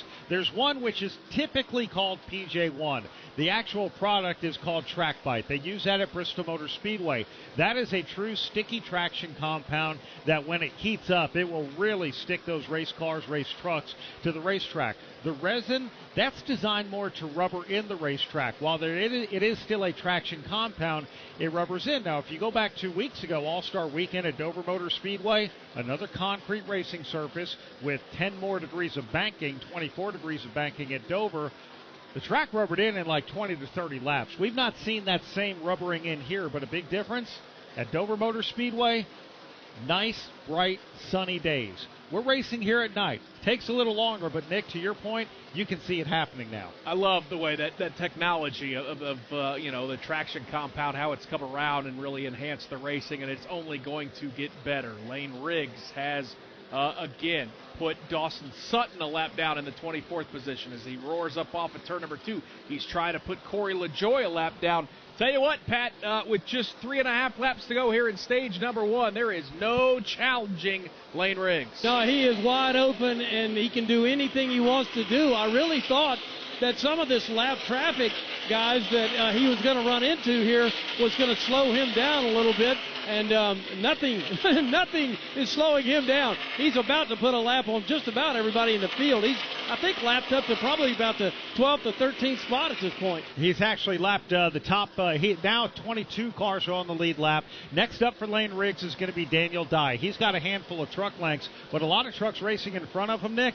And I'm almost thinking that Lane Riggs, we've got 2 laps to go in stage number 1. He might be able to lap into the top 20. Yeah, I mean, especially there's a pack of about 5 or 6 trucks right now in turn number 1. But again, no pressure from behind. Caden Honeycutt sits about 3.1 seconds back. So Pat, lap and a half to go here in stage number 1, and Lane Riggs, nobody around him midway point of the backstretch. Yeah, Nick, he doesn't need to push it right now. He's got a very, very comfortable lead. He's working his way through some pretty good trucks right now as they come off of turn 4. But, yeah, he's winding this down in this stage. Going to be 1 to go this time by for Lane Riggs. He's driven up to the rear tailgate of Spencer Boyd. Spencer Boyd is already a lap down. He's about to go a second lap down. And Lane Riggs now having to search his way around the racetrack. Spencer Boyd actually drives right up in front of him. But now Riggs goes to his door, and he'll put Boyd another lap down. Yeah, Spencer tried his best to avoid the inevitable, but here comes Riggs into turn number 3. What a stage. What a truck he has got here tonight as he races off turn 4. It's a scary sight for the rest of the field. Lane Riggs absolutely dominates stage number 1. He'll see the green and white checkered flag to win the first stage of tonight's Allegiance 200. He wins. Caden Honeycutt finishes second. Jesse Love third. Christian Eck is fourth. Gio Ruggiero fifth. Chandler Smith gets stage points. He finishes sixth here in stage 1, followed by Ben Rhodes, Tanner Gray, Jake Garcia, and Daniel Hemrick here at the Nashville Superspeedway. And we are under the Hardee's caution for the first time tonight after stage number 1. Buckle up, NASCAR fans. Get the Hardee's app and join My Rewards, and we'll start you off with a free sandwich. Plus, earn rewards lap after lap and order your Hardee's ahead. We'll be back with pit stops after stage number 1 here at Nashville Superspeedway. Hey NASCAR fans, get the NASCAR app. Join My Reward, and every combo purchase on the app gives you a chance to win an exclusive Talladega experience, race ticket, and other awesome NASCAR prizes. And when the Hardee's number 23 car gets a top 10 finish, we also throw you a code for a free 3-piece hand-breaded chicken tender with a large string purchase. The wins just keep coming. Get the app. Join My Reward, only at Hardee's. No purchase necessary. Must be 18 or older in the 50 United States or District of Columbia, excluding New York and Rhode Island. Hardee's My Rewards member with web device. Begins 4/15/26, ends 6/16/26. Rules at Hardee's.com/Victory Lap. NASCAR fans, iRacing Studios brings you NASCAR 25. Race hundreds of the biggest stars of the sport on top tracks from Daytona to Sonoma. Start your career in the ARCA Menard Series and work your way up to Cup while managing team members, sponsors, and more. Or compete online with NASCAR fans around the world. NASCAR 25, available on PlayStation, Xbox, and PC. Head to NASCAR25.com to buy now. Lane Riggs is your stage 1 winner here from the Nashville Superspeedway. This is the NASCAR Racing Network, home of the tough trucks of NASCAR. Hi, I'm Ryan Blaney, a third-generation race car driver, and I dedicate a lot of my time going fast. But when my grandpa was diagnosed with Alzheimer's, it was a very unexpected bump in the road for us. It's important to notice if older family members are acting differently or having trouble with routine tasks. Early detection of Alzheimer's can give your family time to explore support services and access available treatments. If you or your family are noticing changes, it could be Alzheimer's. Talk about seeing a doctor together. Visit alz.org/time to talk. A message from the Alzheimer's Association and the Ad Council.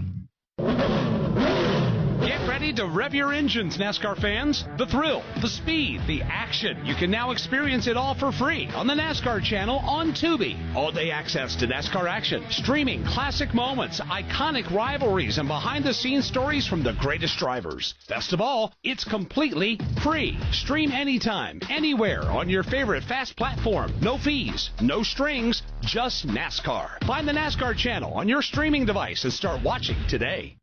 This is Daniel Hemrick. You're listening to the NASCAR Craftsman Truck Series on the NASCAR Racing Network.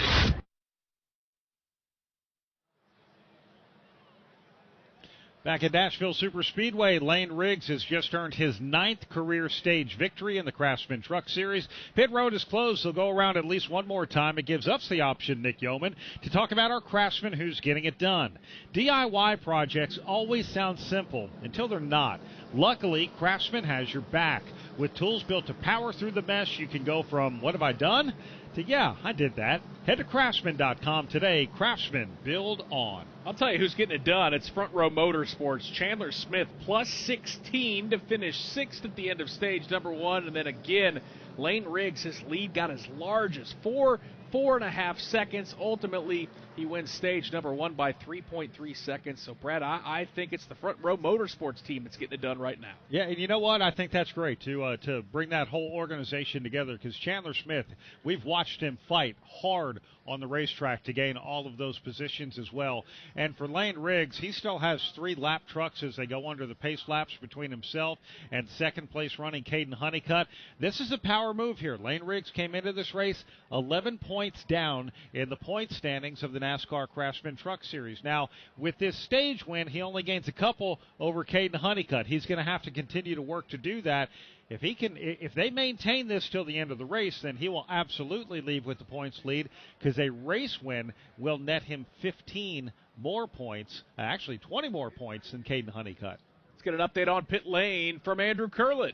Yeah, with this stage break coming up here, this is possibly only one of 2 pit stops that these teams are going to have to change tires, make adjustments, and that's the biggest thing. Careful not to over-adjust. The heat cycles in these tires, as you gain heat in the tires, it builds up rubber on the racetrack. The track tends to tighten up, but as soon as you put fresh Goodyears on your truck, your truck loosens up. So that's a big conversation pre-race that I had with a lot of teams and crew chiefs was, don't over-adjust here, because if you loosen your truck up too much, you're going to fire off really loose with some fresh tires, guys. Thank you very much, Andrew. Appreciate that. You know, at least the one advantage they have here, now everything is a known, Nick. The track is going to migrate just a little bit, but we were going to start this race somewhat under daylight, and then it was going to turn to night. Now we are just flat out straight at night. I think they have a little bit more of a baseline that they can work with. Here's the big opportunity, Brad. Pits are going to be open as the pace truck heads into turn number 3. Here's your opportunity. If you're going to make some adjustments, take some big swings to try to run down and catch and find the pace that Lane Riggs has. Here's your best opportunity and your first opportunity to do it here at Nashville. Yeah, they're lined up behind the pace truck right now. Lane Riggs is going to dip down to the apron. Caden Honeycutt will try and catch up to his rear tailgate. And as they come onto pit road, Lane Riggs the first one with a nice little gap as the field first comes to Heather DeBow. And first in on my end is Chandler Smith. He felt really good on that long run and told his team, extremely good race truck. Also in on my end is the 99 of Ben Rhodes. He said he needs more of the adjustments they gave him in practice. The rear of the truck is just out of the track, and he has no front end turn. Also the 17 of Giro Ruggiero reporting to the team, way too tight entering the corner. Andrew? Caden Honeycutt is in right in front of me. He's a little free. He was frustrated with lap traffic there. 4 tires for him.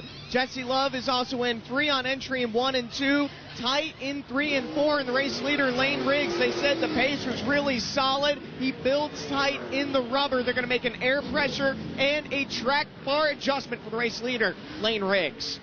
Lane Riggs will be the first one off of pit road. Caden Honeycutt is going to follow him. Then you've got a big gap back to Christian Eckes, Brandon Jones, Grant Enfinger, Tanner Gray, Chandler Smith, Jesse Love, Gio Ruggiero, and Jake Garcia. That's how they're going to restart stage number 2 when we come back to Nashville Superspeedway.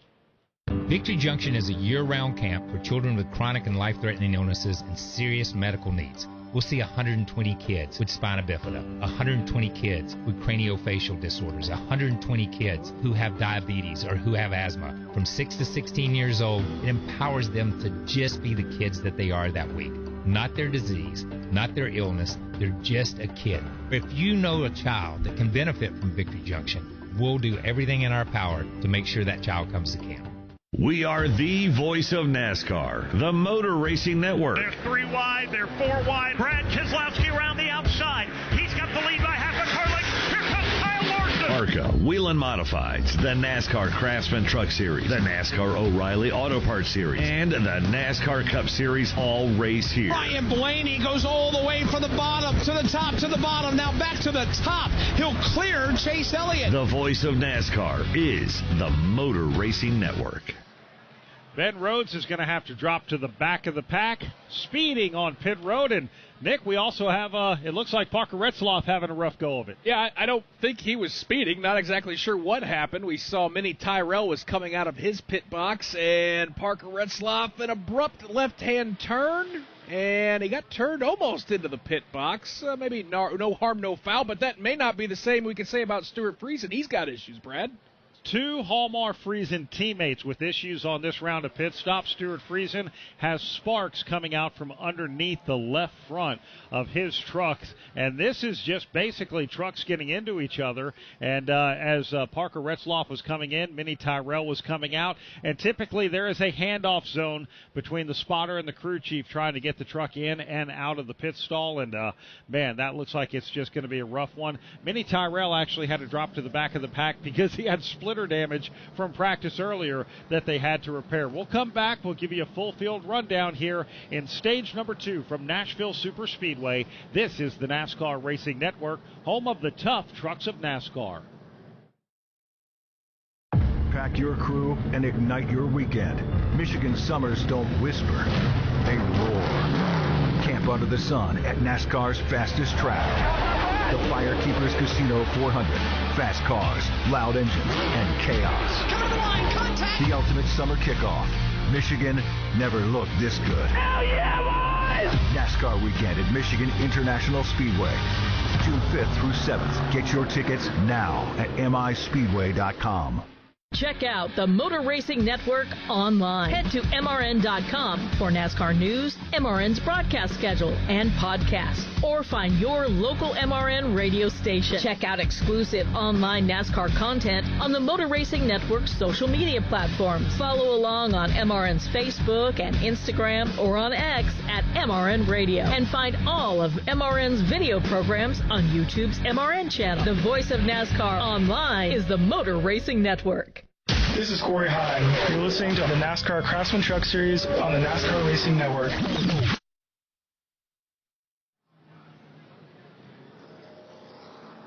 Welcome back to the NASCAR Racing Network here at Nashville Super Speedway. Lights off on the pace truck. It'll be headed into the Echo Park Automotive Restart Zone soon. Every car happy owner, Echo Park Automotive. It was an interesting little sequence there for the 62 and the 52 of the Hallmark Friesen Racing team. It looked like Parker Retzloff got that car spun back around. Stuart Friesen had some issues. Let's get some updates on pit lane from Heather DeBow.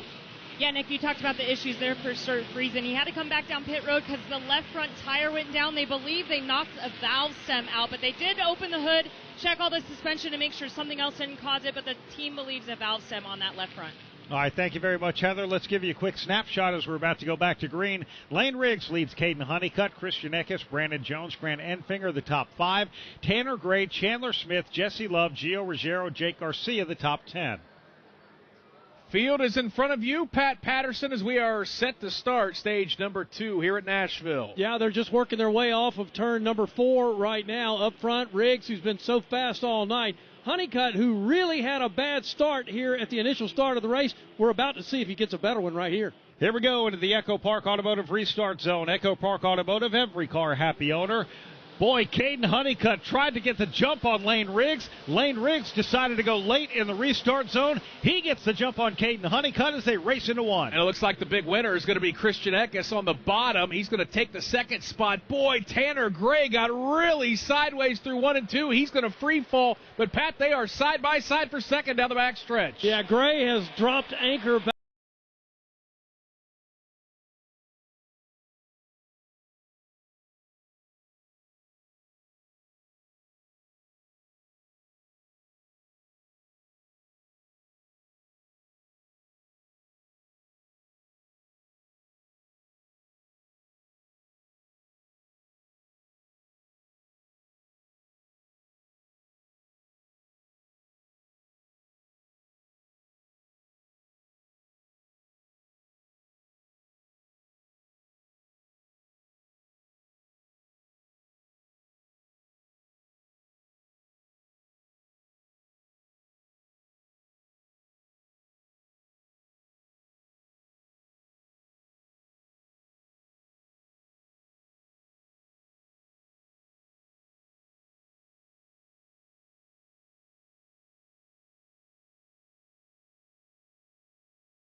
Parts Series and the Craftsman Truck Series, where they can work on their vehicles in the garage.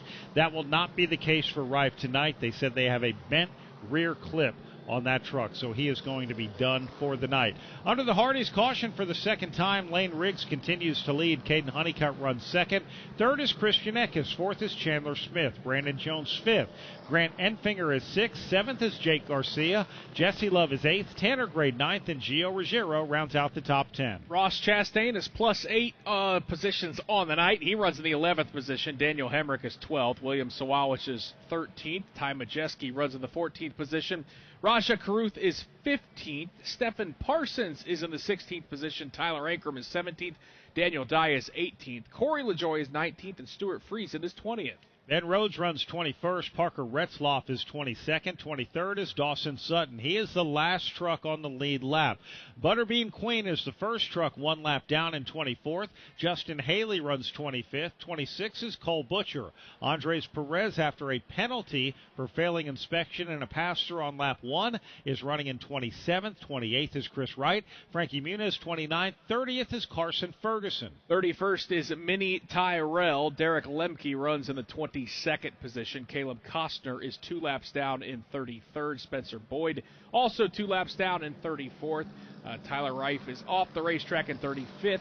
And right now being shown 9 laps down in the 36th position is Clayton Green. 1 to go. We're going to restart with 35 to go in stage number 2. The field has gone through the choose. They choose the lane in which they want to restart. And, of course, Lane Riggs, well, that bottom lane's been working for him so far in the start and only other restart we've had in this race here tonight. I kind of like the gamesmanship we saw in that last restart where Caden Honeycutt was trying to time it, and I don't think he timed it very well, had to jump out of the throttle. That's all Lane Riggs needed to sail off into turn number 1 with the race lead, and it gave Christian Eckes an opportunity, Pat Patterson, to at least challenge for second. Honeycutt fended off that challenge, but we will re-rack him and restack him here. We'll try it again.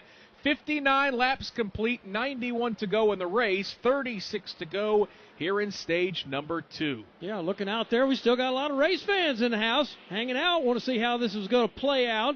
Field in turns 3 and 4 right now as the pace truck pulls them around off of turn 4.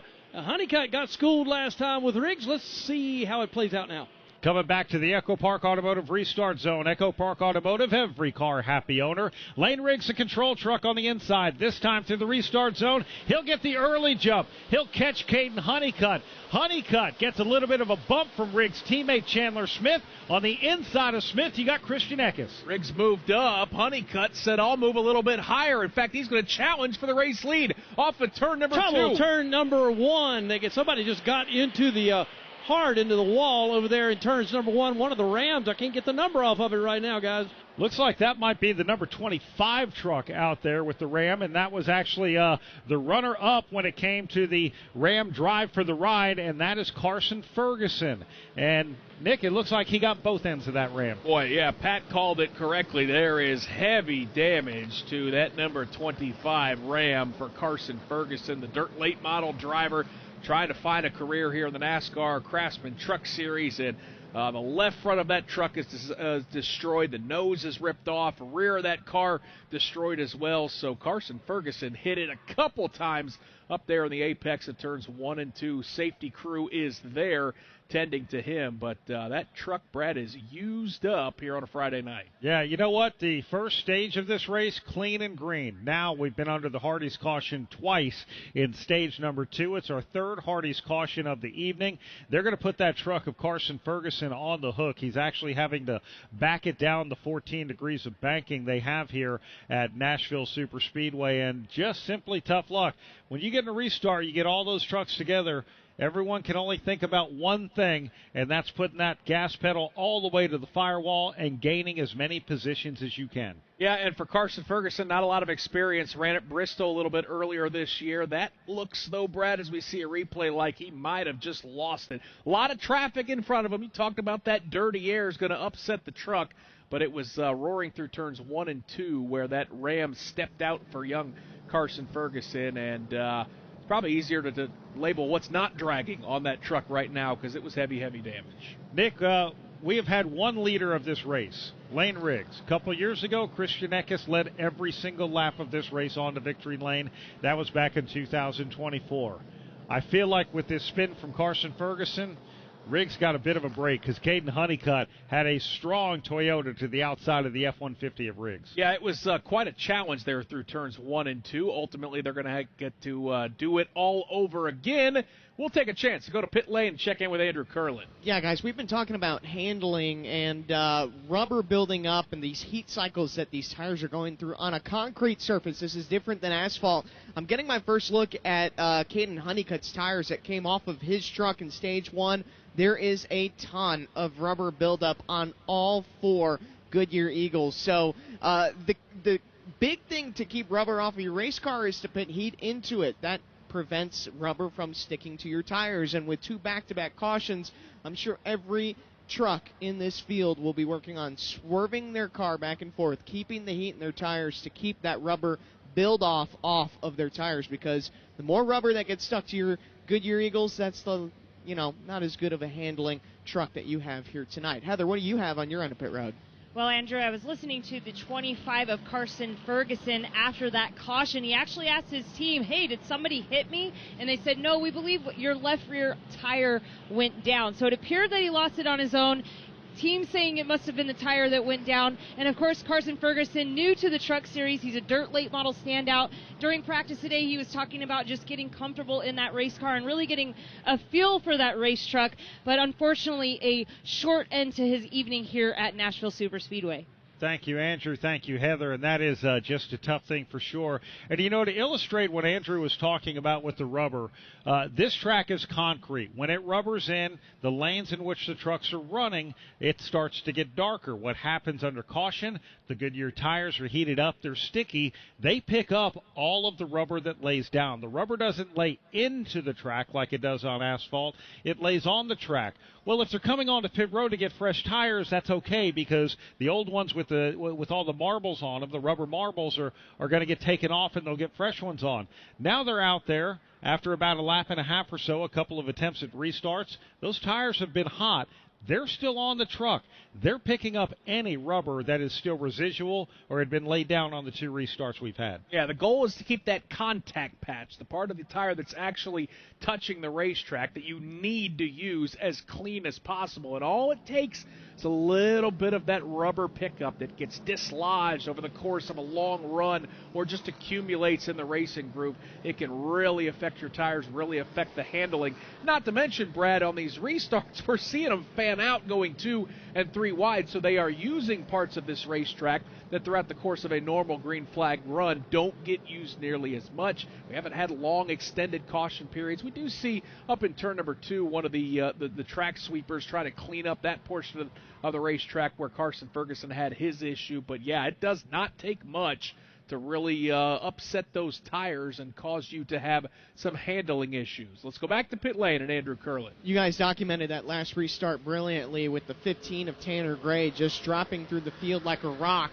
One of the trucks with collateral damage was Jesse Love. He obtained some left front damage to his truck. They were going back and forth, relaying to Jesse what it looks like from the exterior. They're getting some photos and trying to see the angles that TV is showing of it. There's not a lot of concern right now in the 77 camp of Jesse Love on that left front damage, but it's something to keep an eye on because he did sustain some damage on that last restart. Yeah, thank you, Andrew. And that was a big moment that we should probably revisit, Brad, because on a previous restart, all of a sudden Tanner Gray's car got sideways off of turn number 2, and he was running inside the top 5, and that means you had about 25 other trucks behind him that went scurrying left and right to try to avoid a big accident. To the field's credit, they did just that, but ultimately sounds like Jesse Love sustains a little bit of damage. He is faded all the way back to the 12th position. That's after starting in row number 2, so they're going to have to kind of battle through some adversity with that Spire Motorsports Chevrolet. Give them a lot of credit for hanging on, because that's not been easy to do. If you're just joining us to catch up, we were supposed to take the green flag local time here in the Central Time Zone in Nashville. We were going to take the green at 7:20. Well, right before that, we actually had a heavy mist and a light rain come in. We lost the racetrack, if you will. Every bit of this racetrack was saturated with water. They had to wait for the weather to stop, dry the track, and go back to racing. 2 hours, 40 minutes later, we have done that. The initial start of the race happened just after 10:20 local time, or 9:20 local time rather, here in Nashville, Tennessee. Lane Riggs has led every lap. We've been under the Hardy's caution 3 times now. The first time for the end of stage number 1. The second time, Tyler Reif, our first incident on the racetrack, right at the restart of stage number 2. And the caution we're under right now for Carson Ferguson. And I'll tell you what, Lane Riggs, he drove off to a 4.5-second lead in stage number 1. I don't know that Caden Honeycutt's going to let that happen this time. I don't know if Caden Honeycutt's going to let that happen, but I also am not sure that Chandler Smith, who has now rallied all the way up to the 4th position, I think he's going to be a player as well. We talk about Christian Eckes. He's being shown in the 3rd position. He has a win here, got that done back in 2024. So, yes, it's been a dominant performance so far for Lane Riggs. But now we're starting to see more cream rise to the top, Brad, with some new challengers towards the front, and I have a sneaky suspicion Chandler Smith might be the guy for Front Row Motorsports that can take the fight to his teammate here in stage number 2. Lights are out on that Ford Raptor pace truck, Pat Patterson, and here we go, another trip coming up through the Echo Park Automotive Restart Zone. Yeah, what you said a minute ago there, Brad, talking about Honeycutt, it looked like he was all over Riggs there once he got that initial start just a moment ago. So it will be interesting to see if he gets the same kind of a start here. But Chandler Smith and the group behind the 2 guys on the front row are hungry and ready to go at it as they pull their way through turns 3 and 4. Once again, here comes the Ford Raptor pace truck. He'll go to pit road. The leaders are all set. The fans are waiting to see, and we're about to restart here at Nashville Superspeedway. Field heading into the Echo Park Automotive Restart Zone. Lane Riggs on the inside. Caden Honeycutt to the outside. They'll both accelerate. It's a nice jump for Lane Riggs as Christian Eckes tucked right underneath the back bumper into turn 1. And to turn 1 they go. Lane Riggs on the bottom. Christian Eckes now. He's the big challenger for Caden Honeycutt. Eckes is on the inside. Honeycutt will not let him clear. Eckes drives right across the nose of Honeycutt. Honeycutt makes a nice move down and gets below Eckes as he works his way into turn number 3. Bottom of the racetrack. 2 trucks separate. First and second off 4. That got really tight a half a lap ago in turn 2, and it's getting tight down the front stretch. Christian Eckes comes storming back to the inside. Brad, he wants that second spot into turn 1. Christian Eckes inside of Caden Honeycutt. Honeycutt once again goes topside. Eckes is going to try trouble. Turn number 1 and 2. We got 3 trucks into the wall. The first one was looked like the 15 truck of Gray got into the wall over there, and there was 2 other trucks that slid and now have pulled away. 98 truck was also in it. That was Jake Garcia. Yeah, also looked like the 77 truck also involved of Jesse Love. We talked about the problems he has had. We see Taylor Gray. He is down below, or Tanner Gray, down below the apron, damage to that truck. And Brad, the rear end of Jake Garcia's Ford is absolutely hammered. We are under the Hardy's caution for the 4th time tonight, the 3rd time just now in stage number 2. And let's pause 10 seconds for station identification on the NASCAR Racing Network.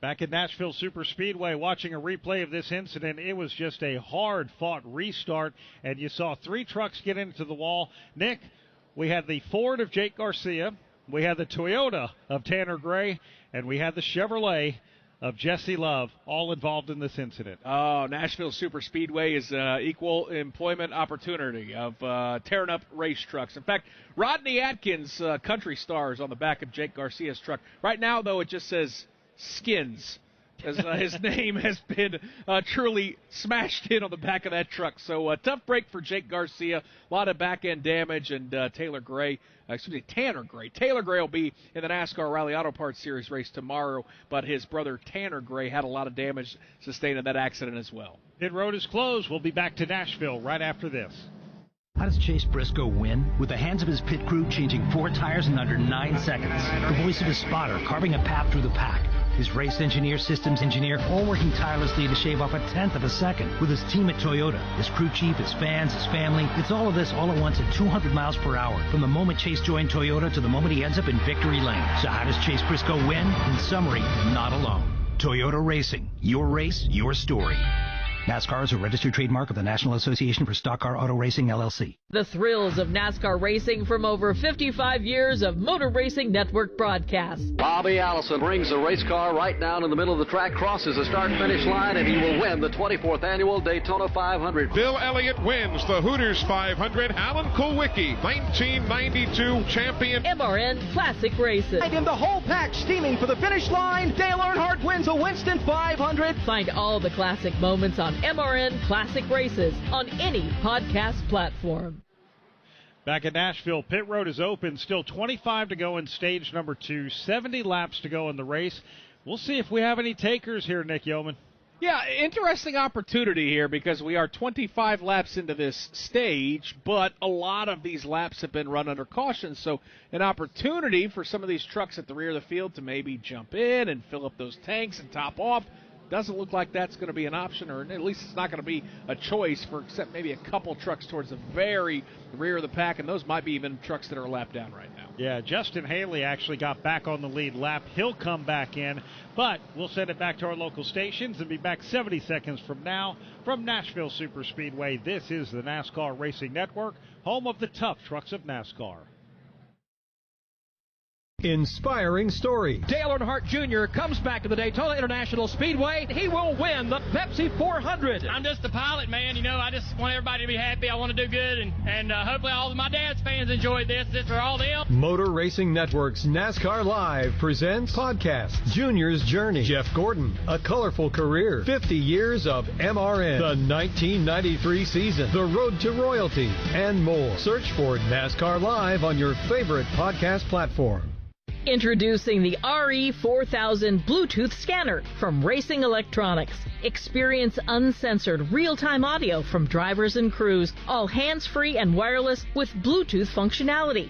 Fast, lightweight, and zero latency. The RE4000 keeps you locked into every pass, every pit stop, and every checkered flag. Plus, with automatic over-the-air programming at major events, setup is quick and effortless. Check it out at racingelectronics.com today.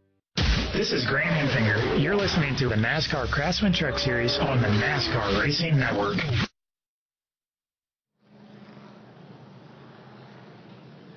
Back at the Nashville Superspeedway here on the NASCAR Racing Network, Lane Riggs is your leader as we are under the fourth Hardy's caution of the night. Let's get some updates on pit lane with Andrew Curlin. Jesse Love, one of those drivers that was caught up in that incident. They brought Jesse down on pit road to mainly look at the right side damage, right rear in particular.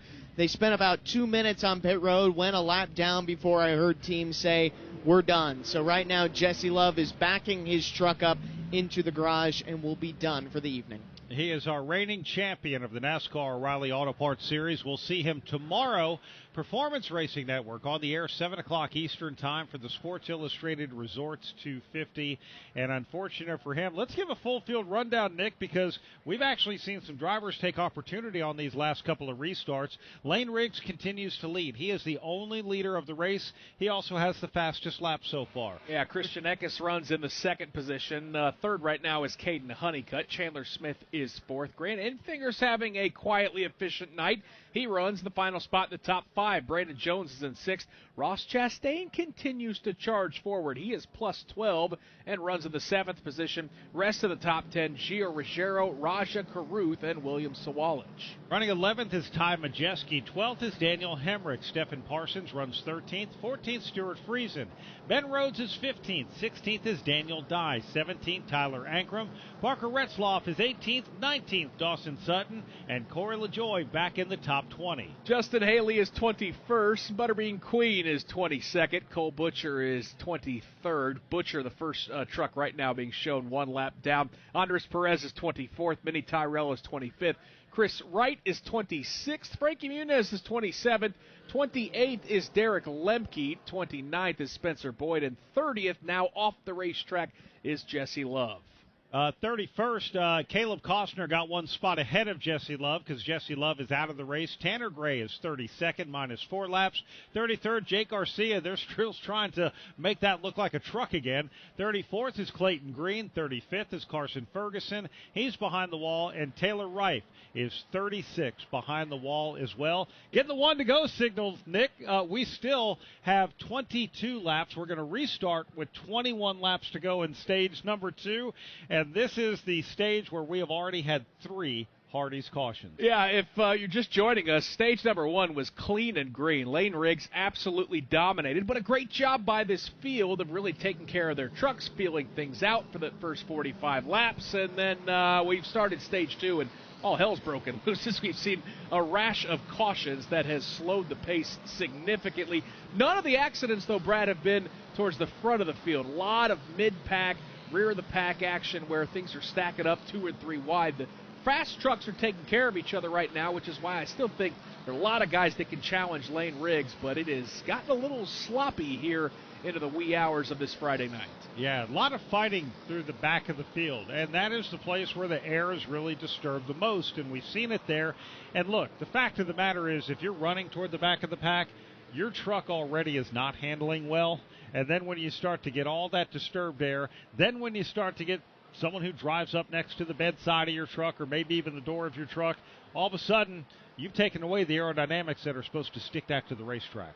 All right, Pat Patterson. Caden Honeycutt was unable on a couple different occasions to wrestle the lead away from Lane Riggs. We'll see what Christian Eckes can do as he's going to line up to the outside. Yeah, Eckes already said, move over, let me try. And that's exactly what he's getting ready to do. Pace truck hits the pit road. Fans are on the feet. Once again, here we go. We'll see who can lead them to one. Through the Echo Park Automotive restart zone, Christian Eckes will try and deny Lane Riggs of what Eckes did here in 2024, and that's lead every lap of the race. As the restart happens, Lane Riggs, however, he jumps out to the lead. Christian Eckes will have to fight for second. Riggs' truck looks phenomenal restarting, and he's already opened it up to a 6-truck length advantage. Pat absolutely shot out of a cannon. Yeah, he is fast, and that battle behind him is heating up. Once again, Honeycutt trying to find his way around Eckes. Can't do anything. Brandon Jones is right there trying to move up a spot. As Lane Riggs yards the field, Christian Eckes runs in second. He's got a mirror full of Caden Honeycutt. Now Chandler Smith drives off into that 4th spot. Battle for 5th. Chastain goes to the outside of Brandon Jones. Ross Chastain has a very fast truck, and he will clear Brandon Jones at the exit of turn 2. Brandon Jones comes storming back on the inside, but Ross slides up. He'll take that position into turn number 3. Yeah, move the Melon Man up a spot here. Meanwhile, Riggs, color him gone, and he is gone. Back to that 2nd spot on back, though. There's still a fight happening. Man, way back in the field, Stuart Friesen trying to work his way up. He had taken him 3 wide. Meanwhile, leaders are back out front. Riggs is driven away. Then it's Eckes and Honeycutt. Not sure I've ever seen anyone drive away from a field in a NASCAR race quite like Lane Riggs did. It is about half of the back straightaway, Pat Patterson, as drivers like Eckes, Honeycutt, and Chandler Smith just try to find a way to chase him down. Best 2x2 battle there's going into 3 right now. Rajah Kruth and that number 7 trying to work his way around Majeski. He'll pick that spot off of 4, and once again the yellow light is blinking here. We are under the Hardy's caution now for the 5th time. Debris on the front stretch here at Nashville Superspeedway. And Pat, I don't see the debris, but I'm curious. There's been a little cloud, if you will, maybe a cloud of smoke just going across the grassy ball field here on the front straightaway for the past couple laps. That is actual smoke and not fog, right? Yeah, that looks like smoke to me, and I'm not quite sure exactly where it came from, as the safety truck right now pulls right here onto the ballpark area of the speedway to kind of take a look around.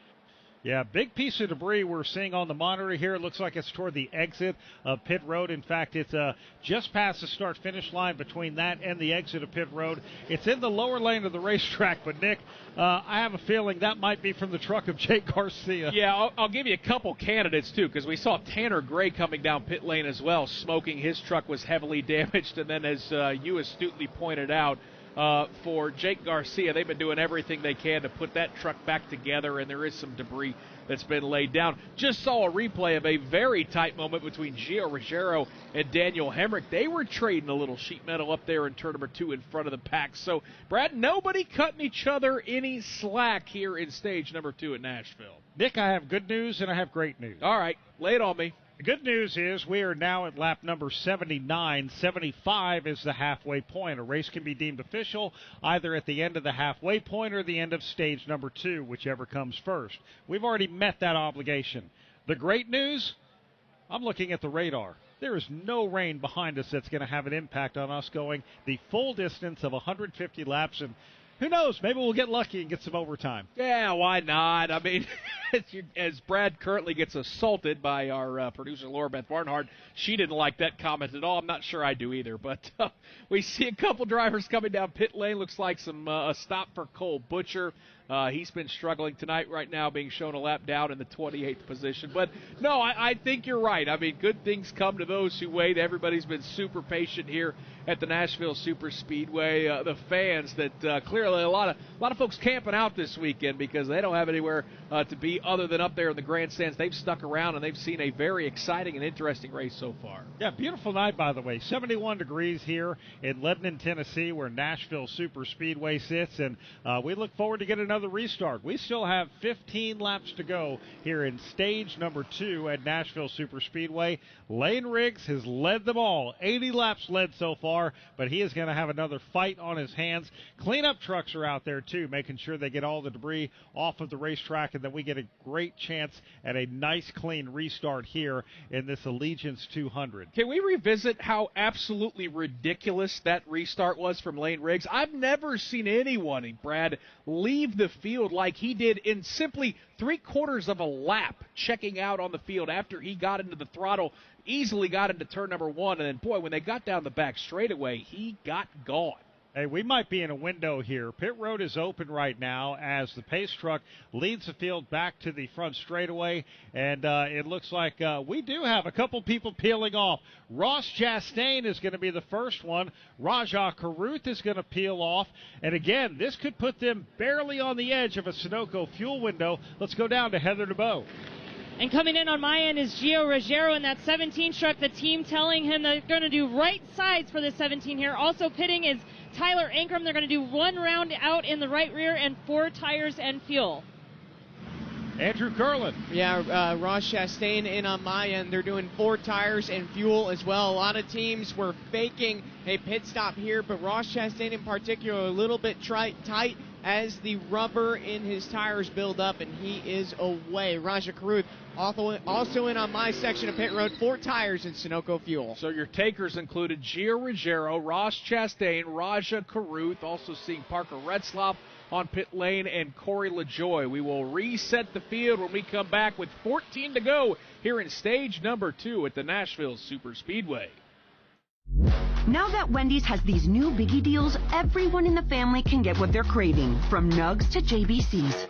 The parental units can get an $8 biggie bundle, the eldest who think they're so grown can get a $6 biggie bag, and the little one who can do no wrong can get a $4 biggie bites. You know, assuming they have a credit card. No, I'm kidding. We take cash too. 4, 6, and $8 biggie deals for the whole family. Only at Wendy's. Price and participation may vary. Single items at regular price. Prices may be higher in Alaska, California, and Hawaii. Hey, Joliet, did you miss us? NASCAR is back for the biggest 4th of July weekend in 250 years. Salute our heroes, continue our traditions, and celebrate America, featuring the Busch Light Summer Music Series. Life, liberty, and the pursuit of speed. NASCAR weekend at Chicagoland Speedway, July 3rd through 5th. Get your tickets now at chicagolandspeedway.com. Gio Ruggiero will have to drop to the back of the pack on the restart. Too fast entering pit road. From Nashville Super Speedway, this is the NASCAR Racing Network, home of the tough trucks of NASCAR. For 250 years, America has been more than a place. It's been a promise, a story of courage, hope, and dreams. And through it all, local TV and radio broadcasters have been there, telling the story of America, bringing truth to light. Broadcasters tell the story of who we are and who we aspire to be. We are America's storytellers. We are broadcasters. This message furnished by the National Association of Broadcasters. Hey guys, Corley Joy here. Make sure you catch Stag & Pennies on all the NASCAR platforms each week. We talk to some of our greatest drivers, winners, relevant stories. You never know who's going to show up. Hall of Famers, everything. And you're going to get the best race highlights, the best content, the best scanner audio, the best reactions, and by far the best pit road breakdowns of any other podcast. Corey, where can they hear us? You can find us on NASCAR on Tubi, SiriusXM Channel 90, wherever you find your podcasts, or on YouTube. Go check us out. This is Ty Majeski. You're listening to the NASCAR Craftsman Truck Series on the NASCAR Racing Network.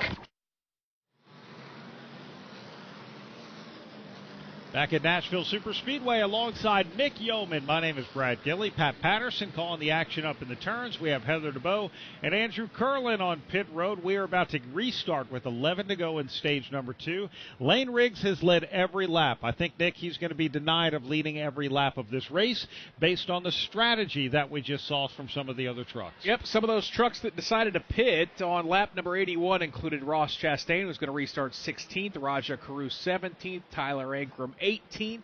Might be close, Brad, in terms of going the rest of the way on fuel, and certainly if the cautions continue to stack up, those drivers may be sitting pretty. Christian Eckes has a fast truck. He is so hungry to get back to victory lane. He's going to come through the Echo Park Automotive restart zone on the outside of Lane Riggs. So as the field approaches the restart zone, we restart with 11 to go in stage number 2. Riggs gets a nice jump once again. A little bit of a push by Caden Honeycutt. Chandler Smith's going to make it 3 wide for second into 1. Boy, they are 3 wide into turn number 1. Christian Eckes in the middle, and now Brandon Jones has to check up. He nearly gets ran over by Daniel Dye, but it's another phenomenal restart for Lane Riggs. And they were 4 wide there through the top 10 just momentarily off of turn number 2. Here comes Riggs. He's hit the afterburner once again, stretches it out to a good 15 truck lead. Riggs leading the way over Caden Honeycutt. Then it's Christian Eckes. No, it's actually Chandler Smith. Then Christian Eckes. Grant Enfinger on the move. He's driven to the inside. He's going to the inside into turn number 1, trying to get around the number 99 machine of Ben Rhodes. He'll slide up in front, move Grant Enfinger into the top 5. Yeah, he gets that one done. Meanwhile,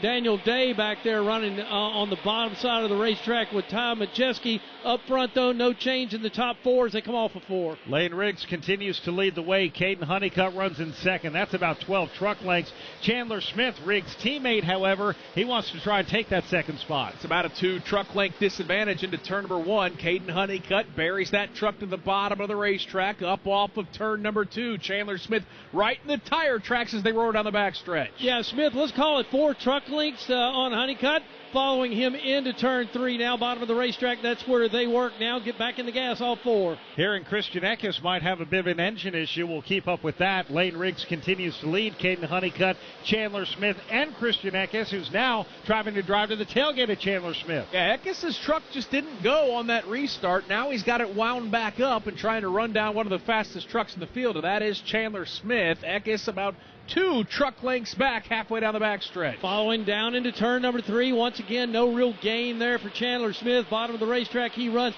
Top 10 cars now, all stretched out at the bottom. Watching a nice little fight just outside the top 10. Raja Carew in 11th. Brandon Jones just drove up to his rear bumper, had to back it off. Stuart Friesen tries to make a move on Brandon Jones. Brandon tries to block, but he's not successful. Friesen looking to the inside. It's the battle for the 12th position. Friesen's had an interesting night. Had a flat tire earlier, but that truck looks strong up off of turn number 2. He'll slide in front of Brandon Jones and take that spot. Yeah, move Stewie up to that spot. That takes care of that. Meanwhile, no real battles back through the top 15 spots now as they work their way all 4. 6 laps to go here in stage number 2. A little bit behind that battle between Friesen and Brandon Jones. Corey LaJoie's on the outside of William Sawalich. He tried to drive down the block, but Sawalich was there. Yeah, that was nearly an opportunity for LaJoie to go skating through the grass. They're still side by side. Sawalich digging on the bottom off of turn number 2. They'll stay side by side. Pat, this is the battle for 14. Yeah, it's a good one. Those two are locked together into turn number 3. Stephen Parsons looking on right behind it. They stay locked together. Once again, here comes to the outside, and he's going to pick up that spot off of turn number 4. As Riggs goes into turn number 1, we've got 5 to go. Let's pick up this battle once again. You still have Corey LaJoie on the outside of William Sawalich. Best view of that is Stephen Parsons. He'll watch those two skate up the racetrack. Parsons keeps his truck to the bottom of the racetrack. It is still Sawalich on the bottom, LaJoy to the outside, even down the back straightaway. Tyler Ankrum also now has moved up right into that fight. And Parsons back here one spot. Parker Retzlaff is there. All of that group, they tied together all four. 4 laps to go in the stage. We watch this battle for 14th. Corey LaJoy took it. William Sawalich now tucks in behind him. Tyler Ankrum's trying to get a part of this, as well as Parker Retzlaff. Boy, this is an absolute mess in turn number 1. You could throw a blanket over about 15 trucks. Corey LaJoy finally a little bit of breathing room. Here comes Tyler Ankrum. He comes storming to the outside of Sawalich. Ankrum takes that spot away. Now Parker Retzlaff sees that he's got an opportunity, bottom of the racetrack. He drives down trying to get around Sawalich. They stay locked together all 4. 3 laps to go now in stage number 2. Pat, let's pick up our leader because Lane Riggs once again has just simply driven away. He's got it going on tonight. Riggs now all the way into turn number 3, a long way back to the second place running Caden Honeycutt. Here comes the leader once again off of turn number 4 here at Nashville. Last time at the line, it was a 1.5 second advantage for Lane Riggs as he will hit 2 to go here on stage number 2. It's Riggs, Honeycutt, Chandler Smith, Eckes, and Grant Infinger, your top 5. But Riggs' truck looks strong, Pat, as it roars off of turn number 2. Yeah, no problem whatsoever for Lane Riggs. We thought maybe some of those trucks that took some tires a moment ago might have had a little bit more of an advantage here, but nobody's really advanced. Here comes Lane Riggs once again off turn 4 to see the green and white checkered flag. 1 lap to go here in stage number 2. Lane Riggs is trying to have a perfect game here tonight. He won stage number 1. He's led every lap so far, Nick. It's 94 laps completed so far.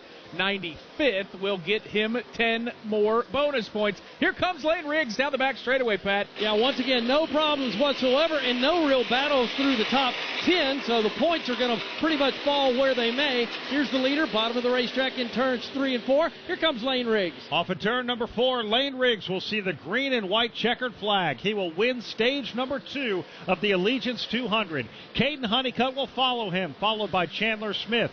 Christian Eckes 4th, Grant Enfinger in 5th, Ben Rhodes, Daniel Dye, then we've got Ty Majeski, Daniel Hemrick, and Ross Chastain round out the top 10 of stage number 2. Every DIY project has that oh no moment. The missing bolt, the measured cut, the second, third, and fourth trips to the hardware store. That's where Craftsman comes in. Whether you're tackling the backyard, the bathroom, or beyond, Craftsman has the tools to help you power through and get the job done right. Because DIYing is unpredictable, but your tools shouldn't be. Head to Craftsman.com today and find the right tools for any project. Craftsman. Build on. Looking for weekly motorsports podcasts to stay up to date on what's happening on and off the track? The Motor Racing Network is the place. Hear from NASCAR crew chiefs on MRN Crew Call. All the happenings from regional touring series and local tracks on NASCAR Coast to Coast. Sprint Car Talk on Winged Nation. NASCAR history on MRN Classic Races. And hear from the drivers on NASCAR Live. MRN podcasts available on MRN.com, YouTube, or your favorite podcast platform. Stage number 2 in the books, and Lane Riggs has been perfect. He has led every single lap. Based on some pit strategy, however, that's about to change. We're going to have pit stops here at the end of stage number 2 coming up from Nashville Superspeedway. This is the NASCAR Racing Network, home of the tough trucks of NASCAR. NASCAR fans, iRacing Studios brings you NASCAR 25. Race hundreds of the biggest stars of the sport on top tracks from Daytona to Sonoma. Start your career in the ARCA Menard Series and work your way up to Cup while managing team members, sponsors, and more. Or compete online with NASCAR fans around the world. NASCAR 25, available on PlayStation, Xbox, and PC. Head to NASCAR25.com to buy now. Find your motorsports podcast on the Motor Racing Network. Climb atop the pit box with Todd Gordon and Steve Post on Crew Call. Head to local short tracks on NASCAR Coast to Coast with Chris Wilner. Hit the dirt tracks on Wing Nation with Steve Post, Aaron Evernham, and Ashley Stremick. Historic NASCAR broadcasts on NASCAR Classic Races. All the latest NASCAR news and interviews on NASCAR Live with Mike Begley. Find Motor Racing Network podcasts on YouTube or any audio podcast platform. This is Lane Riggs. You're listening to the NASCAR Craftsman Truck Series on the NASCAR Racing Network.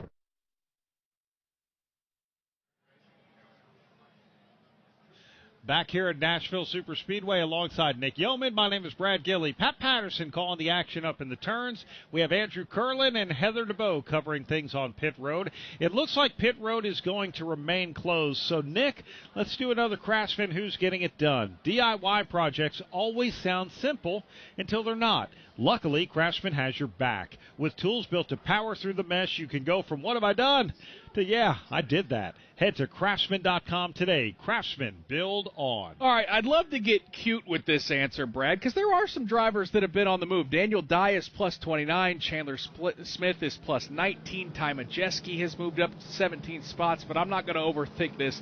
The guy that's led all 98 laps, Lane Riggs, he's the one that's getting it done tonight. He is getting it done in a big way, and now he's going to have to likely give up the lead because we're hearing the trucks of Ross Chastain, Rajah Caruth. They pitted at lap number 81.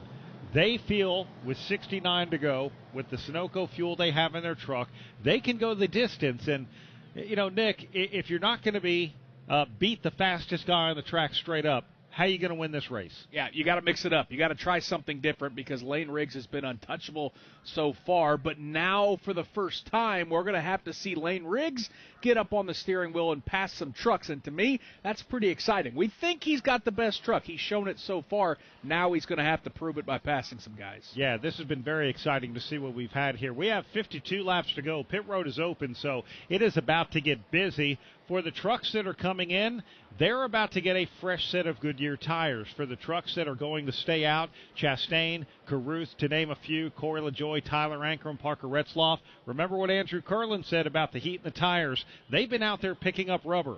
They're not going to get fresh tires. Let's go down to pit road here at the end of stage number 2. We'll start things off with Heather DeBow. And Chandler Smith has had a good race truck, but he said it's getting tight everywhere, so they're going to free him up on this stop. Also in is William Sawalich. He said he's still tight in the middle of the corner. And Ben Rhodes, he battled back from that speeding penalty. He's still too loose with the rear of the truck, so they're going to tighten up just a touch. Andrew Curlin? It's safe to say Lane Riggs likes his truck. He's a little bit tight on landing. They're going to take a quarter out of the right rear. Christian Eckesen, they're also taking a look at some possible engine problems. They heard a little bit of a different pitch out of Eckesen's truck. Also, Caden Honeycutt is in. They said your long run speed is better than the leader. He needs help firing off, but maintain what we have, and we'll be good to go. Race off of pit lane won by Parker Retzloff, Corey LaJoie, Gio Ruggiero, then Caden Honeycutt, then Dawson Sutton. Lane Riggs entered pit lane first. Brad, he's the 6th truck off of pit lane, so the challenge just got a little bit more difficult for the guy who has dominated this race so far at Nashville. And we actually saw a couple of trucks that pitted on lap 81 come in for this pit stop again.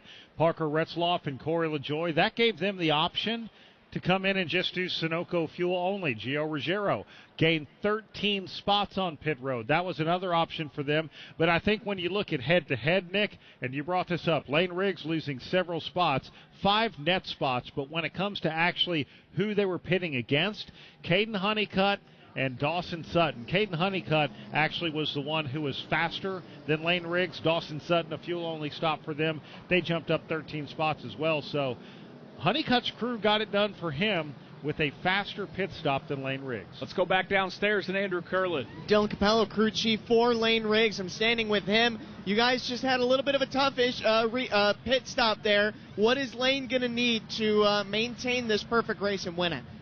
Yeah, I mean, we freed him up just a little bit there for this long run with it. It'll start to gain a lot of rubber on the track and start to build tighter. So we kind of learned that here coming back, and not going to try to let it bite us again. So I feel really confident in it. Obviously, I have a super fast Ford F-150, and we'll see how it handles in traffic here, and we'll make the most of it and get it in victory lane. So just proud of this whole crew. We've done a really good job this weekend executing, and we're going to continue to do that here.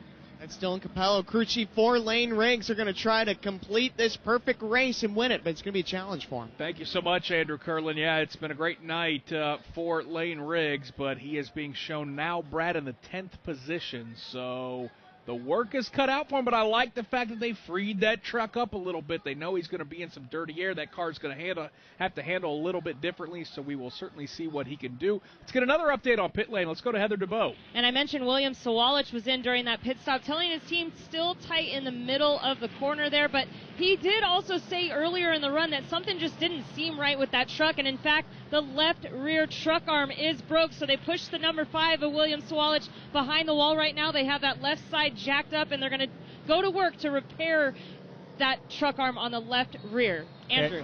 Raja Caruth will be restarting here on the outside of the front row. He hit early to flip the stage. I briefly had a moment with this crew chief, Brian Patty, saying, hey, are you good to go on fuel? He gave me a little bit of grin and said it's going to be tight. So there's a possibility with how many caution laps we ran in stage number 2 that Raja and Ross Chastain can make it to the end on fuel. Going to be fun to see what happens here. We are going to restart with 47 laps to go. The field is midway down the back straightaway. They'll get the 1 to go the next time by. And we heard William Sawalich going behind the wall. Last week, heading into Charlotte Motor Speedway, NASCAR actually changed the damaged vehicle policy rules for these trucks. They can go behind the wall. That would be if William Sawalich had damage to his truck that caused the problem. This is a mechanical problem. They can go behind the wall. That's something that they could always do in the past, Nick. But now what NASCAR is doing moving forward with the Craftsman Truck Series, with the O'Reilly Series as well, they're actually letting them, with crash repair, go behind the wall. They get one attempt to come out and come back and meet minimum speed. William Sawalich is not under that policy because this is mechanical. That's not something we always see. And, man, having something like that break, that's a tough one. Lights are off on the pace truck. We're going to restart to this race with 47 laps to go. Your front 4 are the 4 trucks who appear on paper that they're going to try to stretch those fuel tanks for everything they have. That's Ross Chastain, your race leader, Raja Caruth second, Tyler Ankrum third, and Andres Perez fourth. They pitted around lap 81 or 82. Perez did pit 1 lap later than that front 3. Then it's going to be Parker Retzlaff, Corey LaJoie, Gio Ruggiero, Caden Honeycutt, Dawson Sutton, and Brad Lane Riggs is going to restart in the 10th position. Chandler Smith restarts 11th, Grant Enfinger 12th, 13th, Ben Rhodes 14th, Ty Majeski, Christian Eckes 15th, 16th, Brandon Jones, Stuart Friesen 17th, 18th, Daniel Hemrick. Daniel Dye will restart 19th, and 20th is going to be Stephen Parsons. As Nick, we're about to restart the final stage here of the Allegiance 200. Got some different strategies at play as the field heads into the Echo Park Automotive restart zone. Every car happy owner, Echo Park Automotive. It is Ross Chastain. He's won a cup race here alongside Raja Caruth. He's won a truck race here. They're side by side into the restart zone, and Ross Chastain's not wasting any time. Brad, he gets a nice push from Tyler Ankrum into turn 1. Boy, that was a huge shove from Tyler Ankrum. Ross Chastain will cleanly take over the lead. Ankrum's going to run in second, but now to his outside, it is Raja Caruth. Ross Chastain gets a bit loose, Pat. Ankrum tries to work his way to the bottom. Raja's going to get up there and shove Chastain, gives him a push, and then says, hey, man, I'm going to try to get you underneath. Can't quite get it done. It's going to be Chastain and Raja locked together, all 4. Good battle off of turn number 4. Raja Caruth and Ross Chastain doing a little dicing left and right. Brad, it's far from decided into turn 1. Raja Caruth's got his wheels underneath him. Chastain got loose. He is now going to have to tuck in. New leader. He won this race last year. Raja Caruth hits the backstretch. Driving that number 7, and everybody who loved Kyle Busch is on their feet right now because that's the truck Busch would have been in. Here comes Caruth down to the bottom of the racetrack. He's going to lead them off turn number 4 here, and they are stacked up 3 wide back through the field. Yeah, and that is Lane Riggs, who has not made up any ground after restarting in 10th. The guy that's on the move, Brad, is Caden Honeycutt. He's all the way up to the 3rd position. Riggs drops to 12th. Honeycutt goes all the way up to 3rd. That was the difference in Honeycutt getting off a pit road faster than Riggs. They're on the backstretch. Yeah, watching Raja Caruth about 4 truck lengths over Ross Chastain as they work their way into turns 3 and 4. Caden Honeycutt is right there. Parker Retzlaff also in a side-by-side battle off 4. Even separation at the front of the field. It is Raja Caruth by 2 car lengths over Ross Chastain. Another 3 back to Caden Honeycutt. It's Andres Perez, Tyler Ankrum in your top 5. Lane Riggs has been out front. He has not had to race against other trucks, and it's showing here tonight. He actually just lost another spot on the racetrack. Meanwhile, up front, We've got Rajah Caruth leading the way and a truck in the outside fence, Pat, going down the backstretch. Yeah, looking at that truck right now on the backstretch. He tries to get it righted. Meanwhile, no caution on the racetrack. They still work their way off turn 4 with Rajah Caruth out front. It is Rajah Caruth at the line, 0.3 of a second. That car that was limping around turn number 2 has found its way onto pit lane. I believe that might be Justin Haley, who's going to slowly bring that truck to pit lane. So a rough spot there for Justin Haley. Up front, though, Pat, it is still Rajah Caruth. Yeah, Caruth has about 5 truck lengths, let's say, over Chastain, around about 5 more back to Honeycutt. Then it's a long way back to the 4th place battle off 4. Watching a little battle for 9th, Christian Eckes was just driving underneath Gio Ruggiero. Give that 9th spot to Christian Eckes. Gio Ruggiero better look behind him. He's got another Toyota in Stuart Friesen as they head to 1. Boy, still cannot get over how Lane Riggs has made up no ground. In fact, he's faded another position back to the 13th position, and he is watching drivers like Stuart Friesen mix it up right in front of him, Pat, down the back straightaway. Friesen trying to close it down on Gio Ruggiero, not going to get anything done there. Eckes right in front of them. They get tight together off turn 4, man. That is some hot racing. That is some hot racing right now. Now here comes Lane Riggs. He ducks to the inside. He gets around Gio Ruggiero. He's got to watch a battle in front of him. Stuart Friesen on the outside of Ben Rhodes. Ben Rhodes buries that truck to the bottom of the racetrack. Friesen moves up. Friesen lost a little grip. That's going to open the door for Lane Riggs. He'll come charging to the inside down the backstretch. Lane Riggs, fastest truck all night right now, trying to start picking those spots up that he just gave away. Works to the bottom of the racetrack. Friesen to the outside. Lane Riggs trying to once again work his way back towards the front. Up front, a battle for second. Caden Honeycutt on fresher tires has caught Ross Chastain.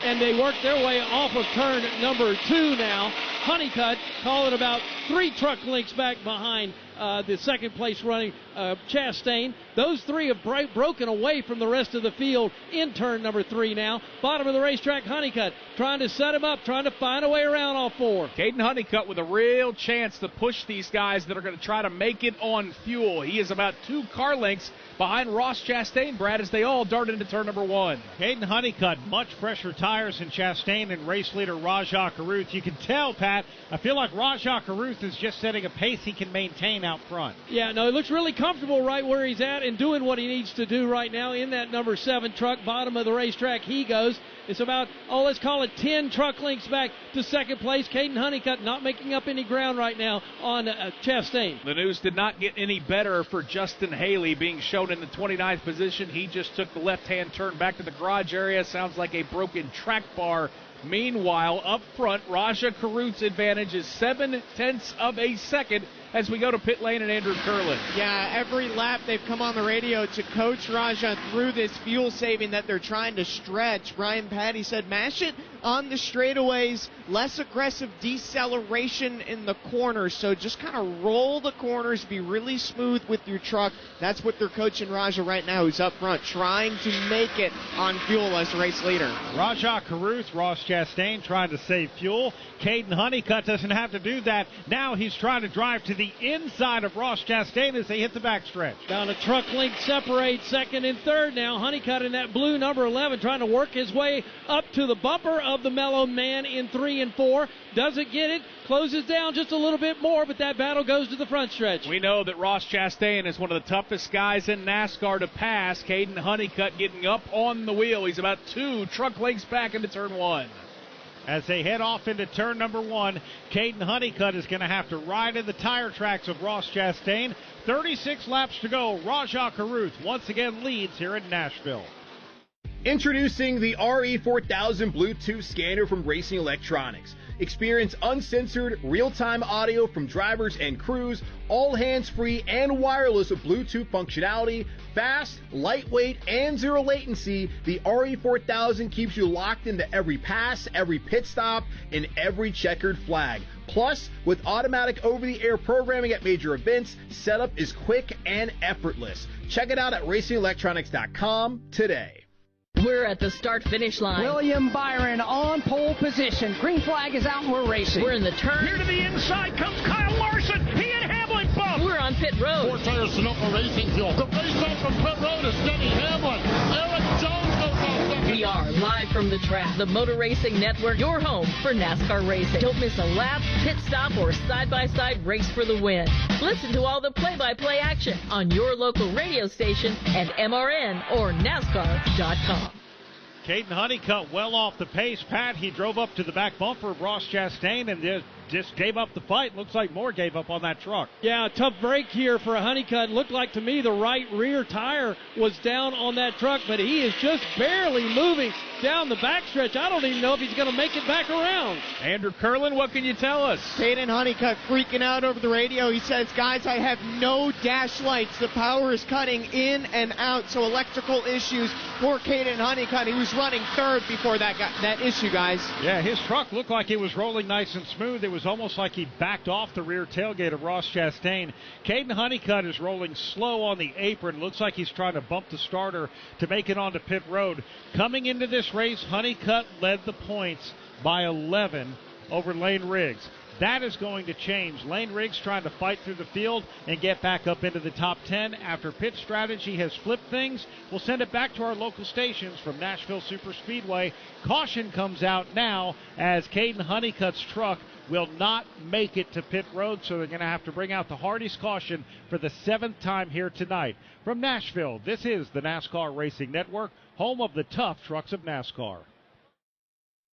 Threatening illnesses and serious medical needs. We'll see 120 kids with spina bifida, 120 kids with craniofacial disorders, 120 kids who have diabetes or who have asthma. From 6 to 16 years old, it empowers them to just be the kids that they are that week. Not their disease, not their illness, they're just a kid. If you know a child that can benefit from Victory Junction, we'll do everything in our power to make sure that child comes to camp. Meet the all-new RE4000 Bluetooth scanner from Racing Electronics. Hear uncensored audio from your favorite drivers or listen to the live MRN radio broadcast, all hands-free and wireless with Bluetooth technology. Fast, lightweight, and built for race day, the RE4000 delivers zero latency so you never miss a moment of the action. Powerful, wireless, effortless, that's the RE4000. Learn more at racingelectronics.com. This is Caden Honeycutt. You're listening to the NASCAR Craftsman Truck Series on the NASCAR Racing Network.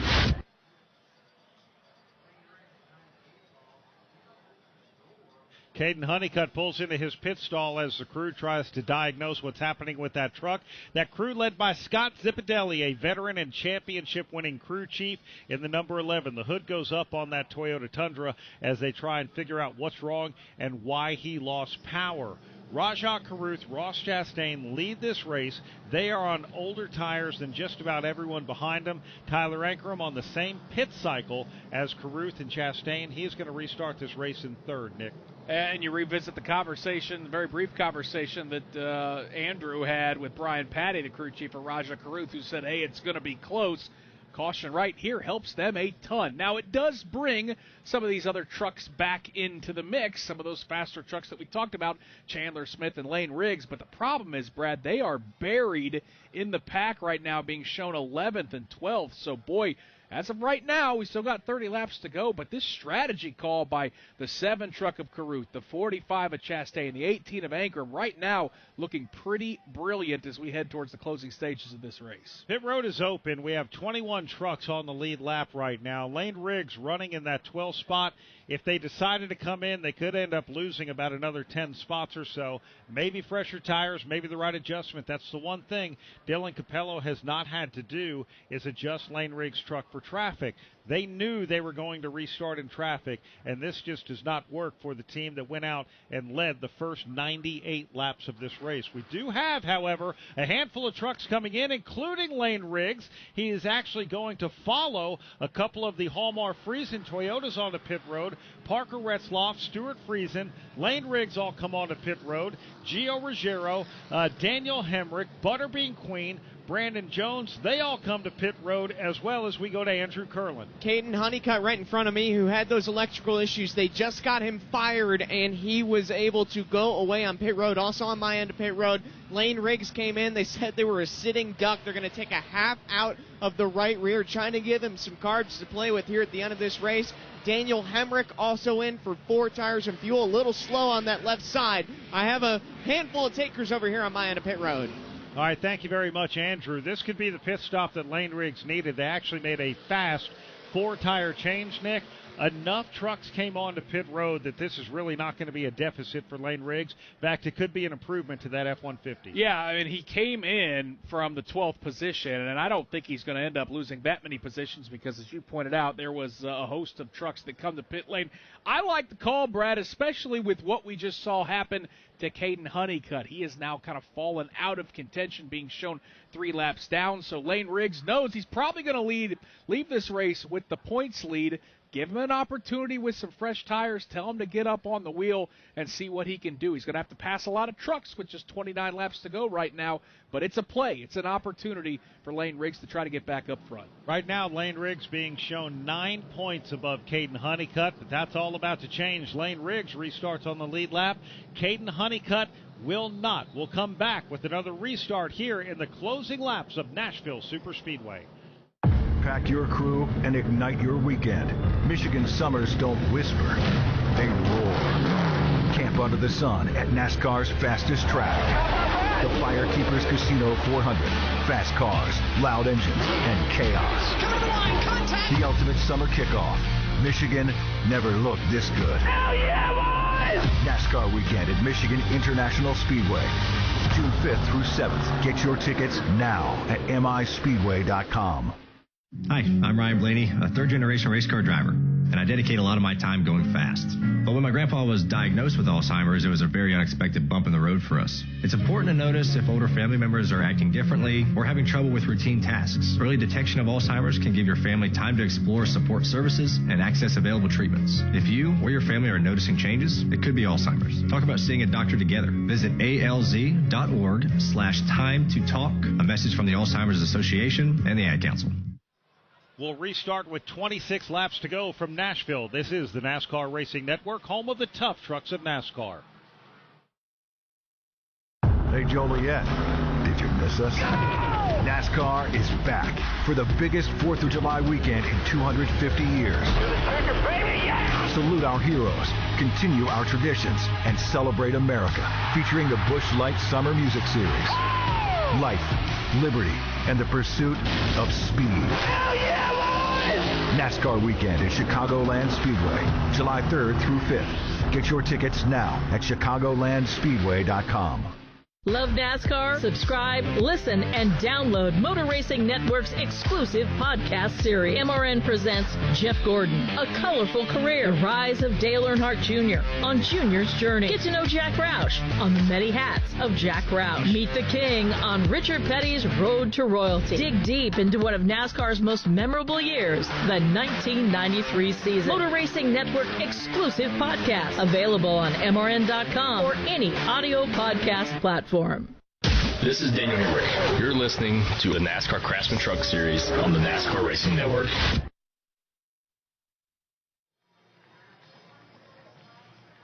We will restart the Allegiance 200 at Nashville Superspeedway with just 26 laps to go into the Echo Park Automotive Restart Zone. Go the leaders. It's Raja Caruth on the inside. Ross Chastain to the outside. Raja moving below the apron, trying to get a run down into turn 1. Raja just got jacked up by Tyler Ankrum. He was able to hang on to that truck.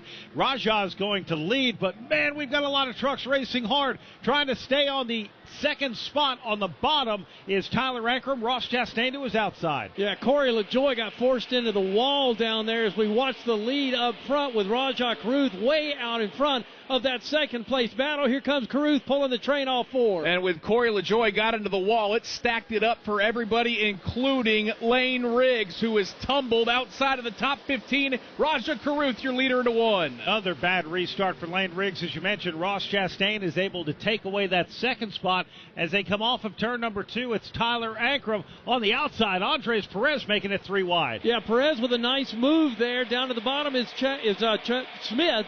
On the outside is Enfinger. Tight racing amongst that. Back in the 5th, 6th, and 7th spot. Chandler Smith takes that spot away from Grant Enfinger. Now he's going to try to set up Andres Perez. This is the battle for 4th. At the start-finish line, they're separated by a car length. Chandler Smith trying to put Front Row Motorsports in victory lane. He drives underneath Andres Perez. They'll go door to door. Chandler Smith gets a little bit tight. Perez motors around him. Yeah, Perez got a good run off of turn number 2 down there, and he held that spot. Once again, right behind Smith is also Grant Enfinger, having a good run now back up into the top 5 or 6 trucks. Here we are back off of 4. Here comes Chandler Smith. Nice run out of turn number 4. Gets to the inside of Andres Perez. He'll have him at the start-finish line, but Brad, can he clear him into turn 1? That is the big question. Here we go on the outside. You've got Perez on the inside. You have Chandler Smith. Smith got really tight off of turn 2 that last time. This time he doesn't. Stuart Friesen gets loose. Almost hits the outside wall, Pat. Yeah, he just barely catches it now. Friesen trying to get himself righted again, but that battle for the 4th spot just rages once again. Chandler Smith around Andre Perez now. Boy, turn 2 has been the spot tonight. That's where it gets tight. That's where we've seen drivers hitting the wall. But right now, Raja Caruth having no problem navigating turn number 2. As he roars down the back straightaway, Brad, he has opened up a 1.2 second lead. Ben Rhodes on pit road. He just lost a wheel on his truck. It comes out onto the racetrack just as he comes onto pit road. That is our 8th caution of the night here at Nashville Superspeedway. And for Ben Rhodes, well, this is going to be a 2-lap penalty. And Heather DeBow, what's wrong with that truck? Well, when we saw the 10 and the 99 get together on the racetrack, he came down pit road to change 4 tires. When they were working on the left side, they dropped the jack and he left, and his crew chief was screaming for him to stop. They knew they did not get that wheel tight. They told him, do not run it hard. We have a loose wheel. And as you saw coming off turn 4 there, he lost the wheel and now on pit road and going to have to serve that penalty next week. Just the wrong spot for that to happen. It does bring out our 8th Hardy's caution of the night here at Nashville Superspeedway. Tough luck for Ben Rhodes. It is going to be a 2-lap penalty. They're going to hold him for 2 laps, and a couple of crew members are going to have to sit out the next couple of truck races. Oh, he was so close, too. He was entering the pits. You know, it reminded me when Kurt Busch won that championship in the first chase when the tire came off just at the right time.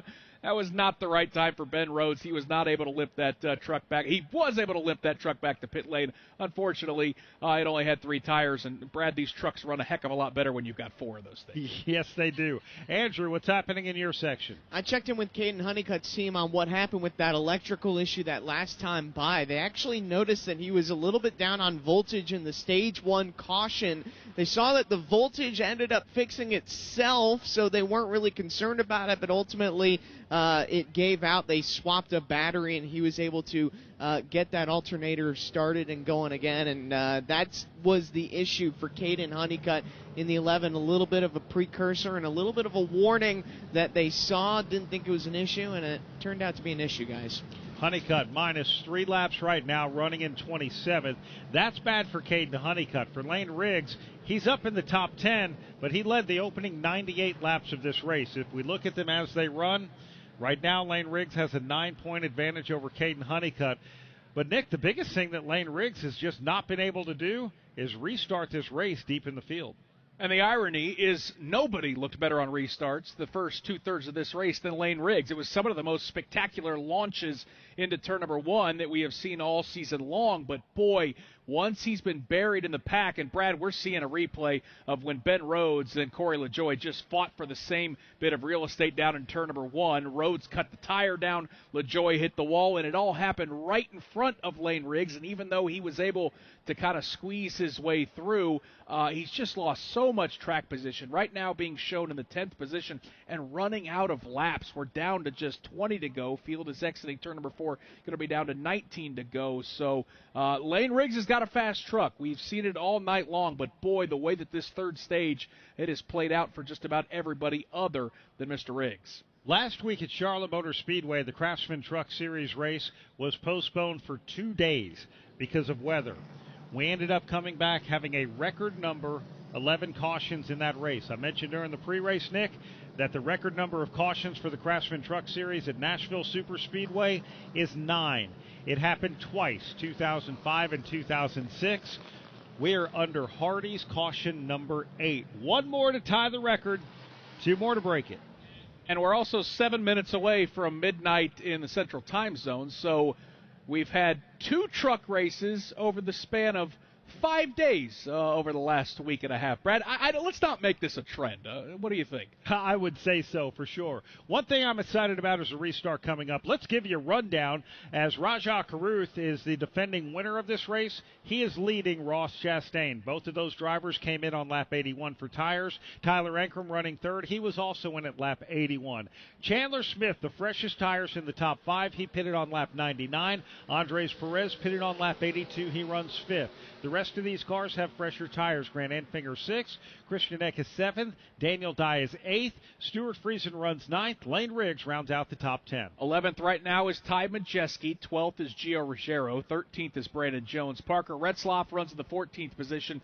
Butterbean Queen has quietly marched his way into the top 15. Dawson Sutton is 16th, Minnie Tyrell is 17th, 18th is Daniel Hemrick, 19th is Cole Butcher, and Stephen Parsons is 20th. Final car on the lead lap right now. Derek Lemke runs 21st. 22nd is Chris Wright out on the racetrack. 23rd, we have Frankie Muniz.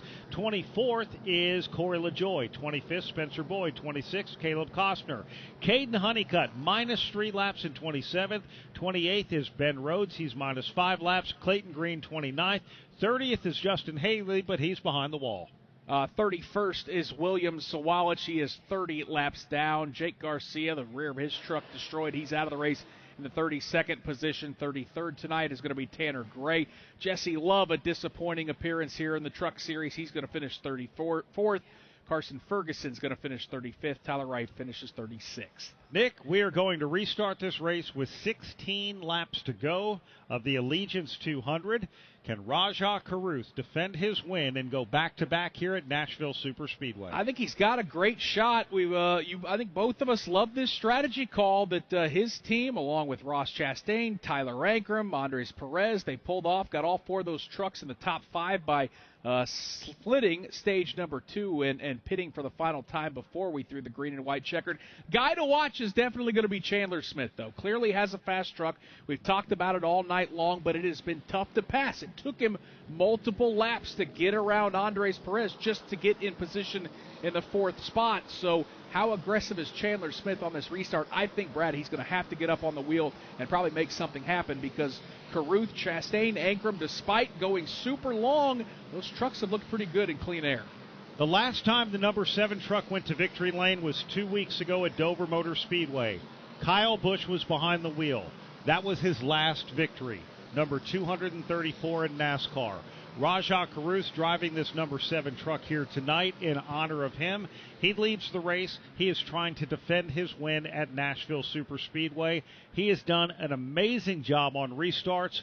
One thing that has helped him, Tyler Ankrum, running behind him, has been ultra aggressive, giving him a big shove. We'll have to see if Rajah can clear Ross Chastain once again.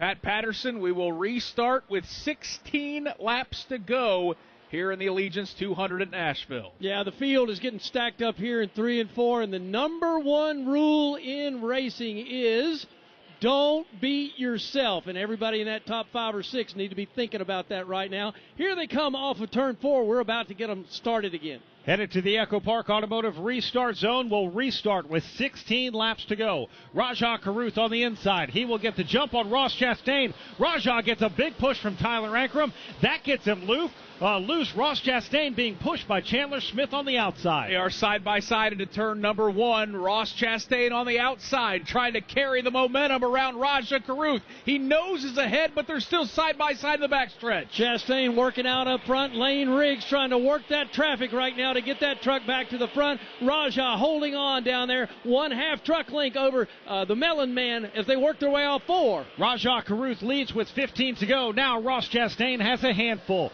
Chandler Smith on fresher tires is driven to his rear tailgate. Chandler Smith into turn number 1, takes a peek to the inside of Ross Chastain. Chastain left the door open. Chandler Smith is trying to slip his way through. He doesn't have the bite up off of turn number 2. It's a good battle for second with 15 to go. Smith battling hard side by side with Chastain right now for that second spot. Meanwhile, Lane Riggs picks up another 2 spots. Here they come off of turn number 4. Raja out front. Chandler Smith has cleared Ross Chastain. Call it 7 car lengths to catch race leader Raja Caruth. Behind them, a battle for the 5th spot. Andres Perez has it. Lane Riggs trying to dive into it. Oh, let's not count out Lane Riggs quite yet. He streaks around the outside of Tyler Ankrum off of turn number 2. Now he'll try to set up Perez down the backstretch. Riggs goes right to the bumper of Perez now in that black with the green numbers truck into turn number turn number 3. Riggs gets a little bit loose, and then it looked like he worked his way underneath and picked up another spot. Stuart Friesen gets into the back of Lane Riggs. Perez drifted up almost to the outside safer barrier. Now it's a 3-wide battle for 5th. Lane Riggs simply having trouble with trucks in front of him and all around him. He's in the middle of the racetrack trying to get around Stuart Friesen. That's the battle for 5th, but the front 4 pattern's starting to check out. They've checked out. The best battle is to see if Riggs can get anywhere near those front 4. He now gets clear of Friesen, moving to the 5th spot here on this lap. Riggs gets clear of Friesen out front. The lead is whittling down. Raja Caruth has it. Half a second back to Chandler Smith. Chandler Smith starting to stalk Raja Caruth with 12 laps to go. They're both running the bottom of the racetrack. Raja rockets up off of turn number 2. The advantage, 5 truck lengths. A little bit deeper in the field, Dawson Cram's got a smoking vehicle. Don't know what's wrong with it. Maybe just a tire rub. Meanwhile, up front, no change. Raja Caruth with about a 5 truck lead off of turn 4. 11 to go. We'll pause 10 seconds for station identification on the NASCAR Racing Network.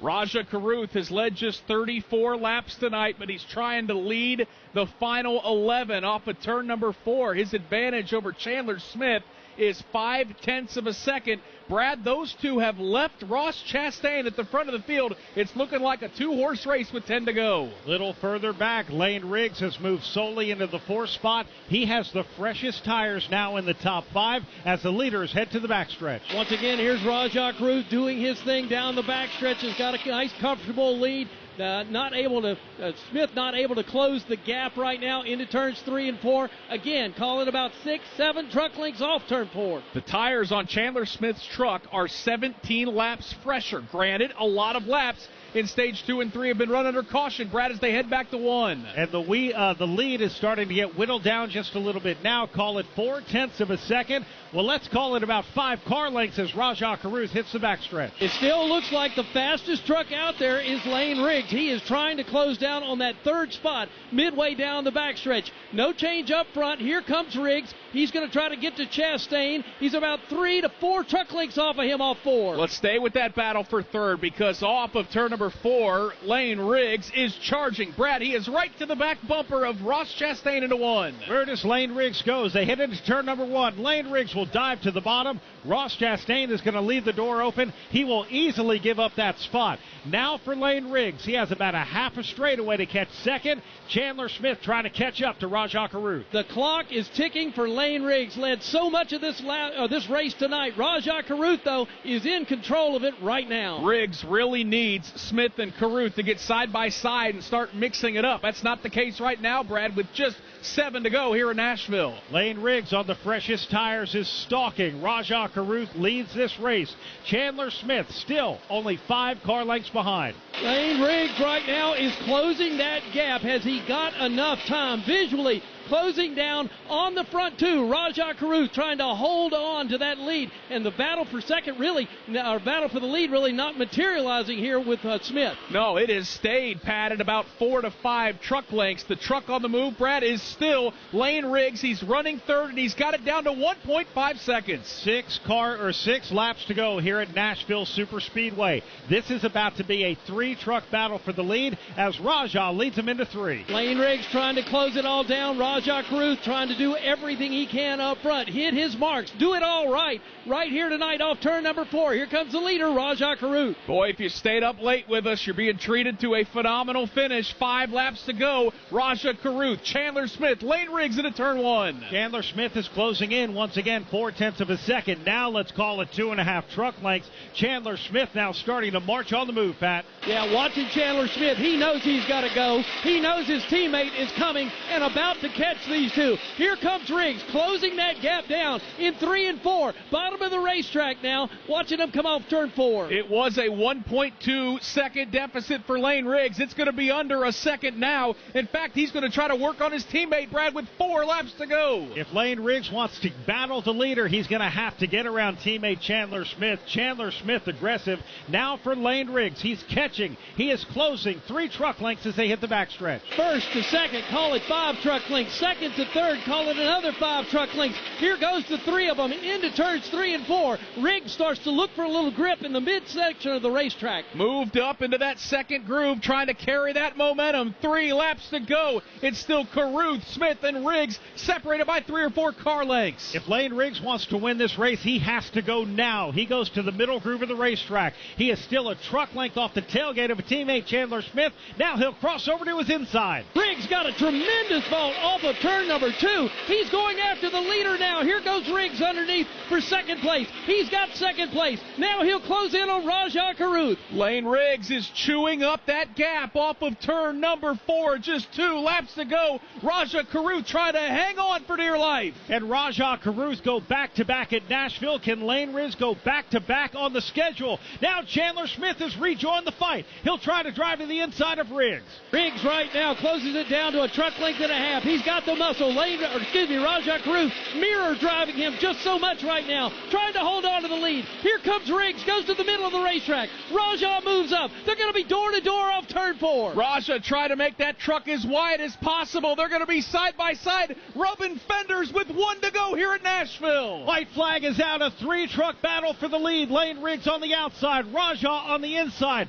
Watching him right behind is Chandler Smith. Lane Riggs will now take the lead off of 2. Rajah Caruth did everything he possibly could to hold on to the lead. He was just not strong enough to hold up Lane Riggs. Riggs, the strongest truck all night, looking for that checkered flag. Out of turn number 4, what a rally for Riggs. Lane Riggs swerves back and forth. He'll see the checkered flag and win at Nashville Super Speedway. Riggs is your race winner with a last lap pass of Rajah Caruth, who finishes second, Chandler Smith third, Ross Chastain fourth, and Tyler Ankrum, your top 5 here at Nashville.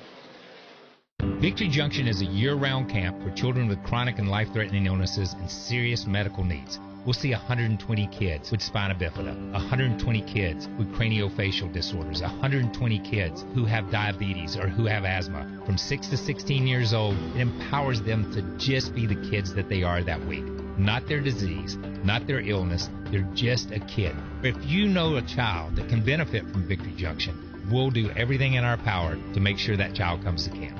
We are the Motor Racing Network, the voice of NASCAR. Green flag goes in the air. The Daytona 500 is underway. From Daytona to Homestead, catch all the exciting side-by-side passes for the lead of the NASCAR Cup Series. Spectacular racing, round and round and round they go. Everybody 3 wide from front to back. We are the voice of NASCAR. Brad Keselowski up off of the corner. Ryan Blaney with a charge. Checkered flag is out. Ryan Blaney wins. The Motor Racing Network.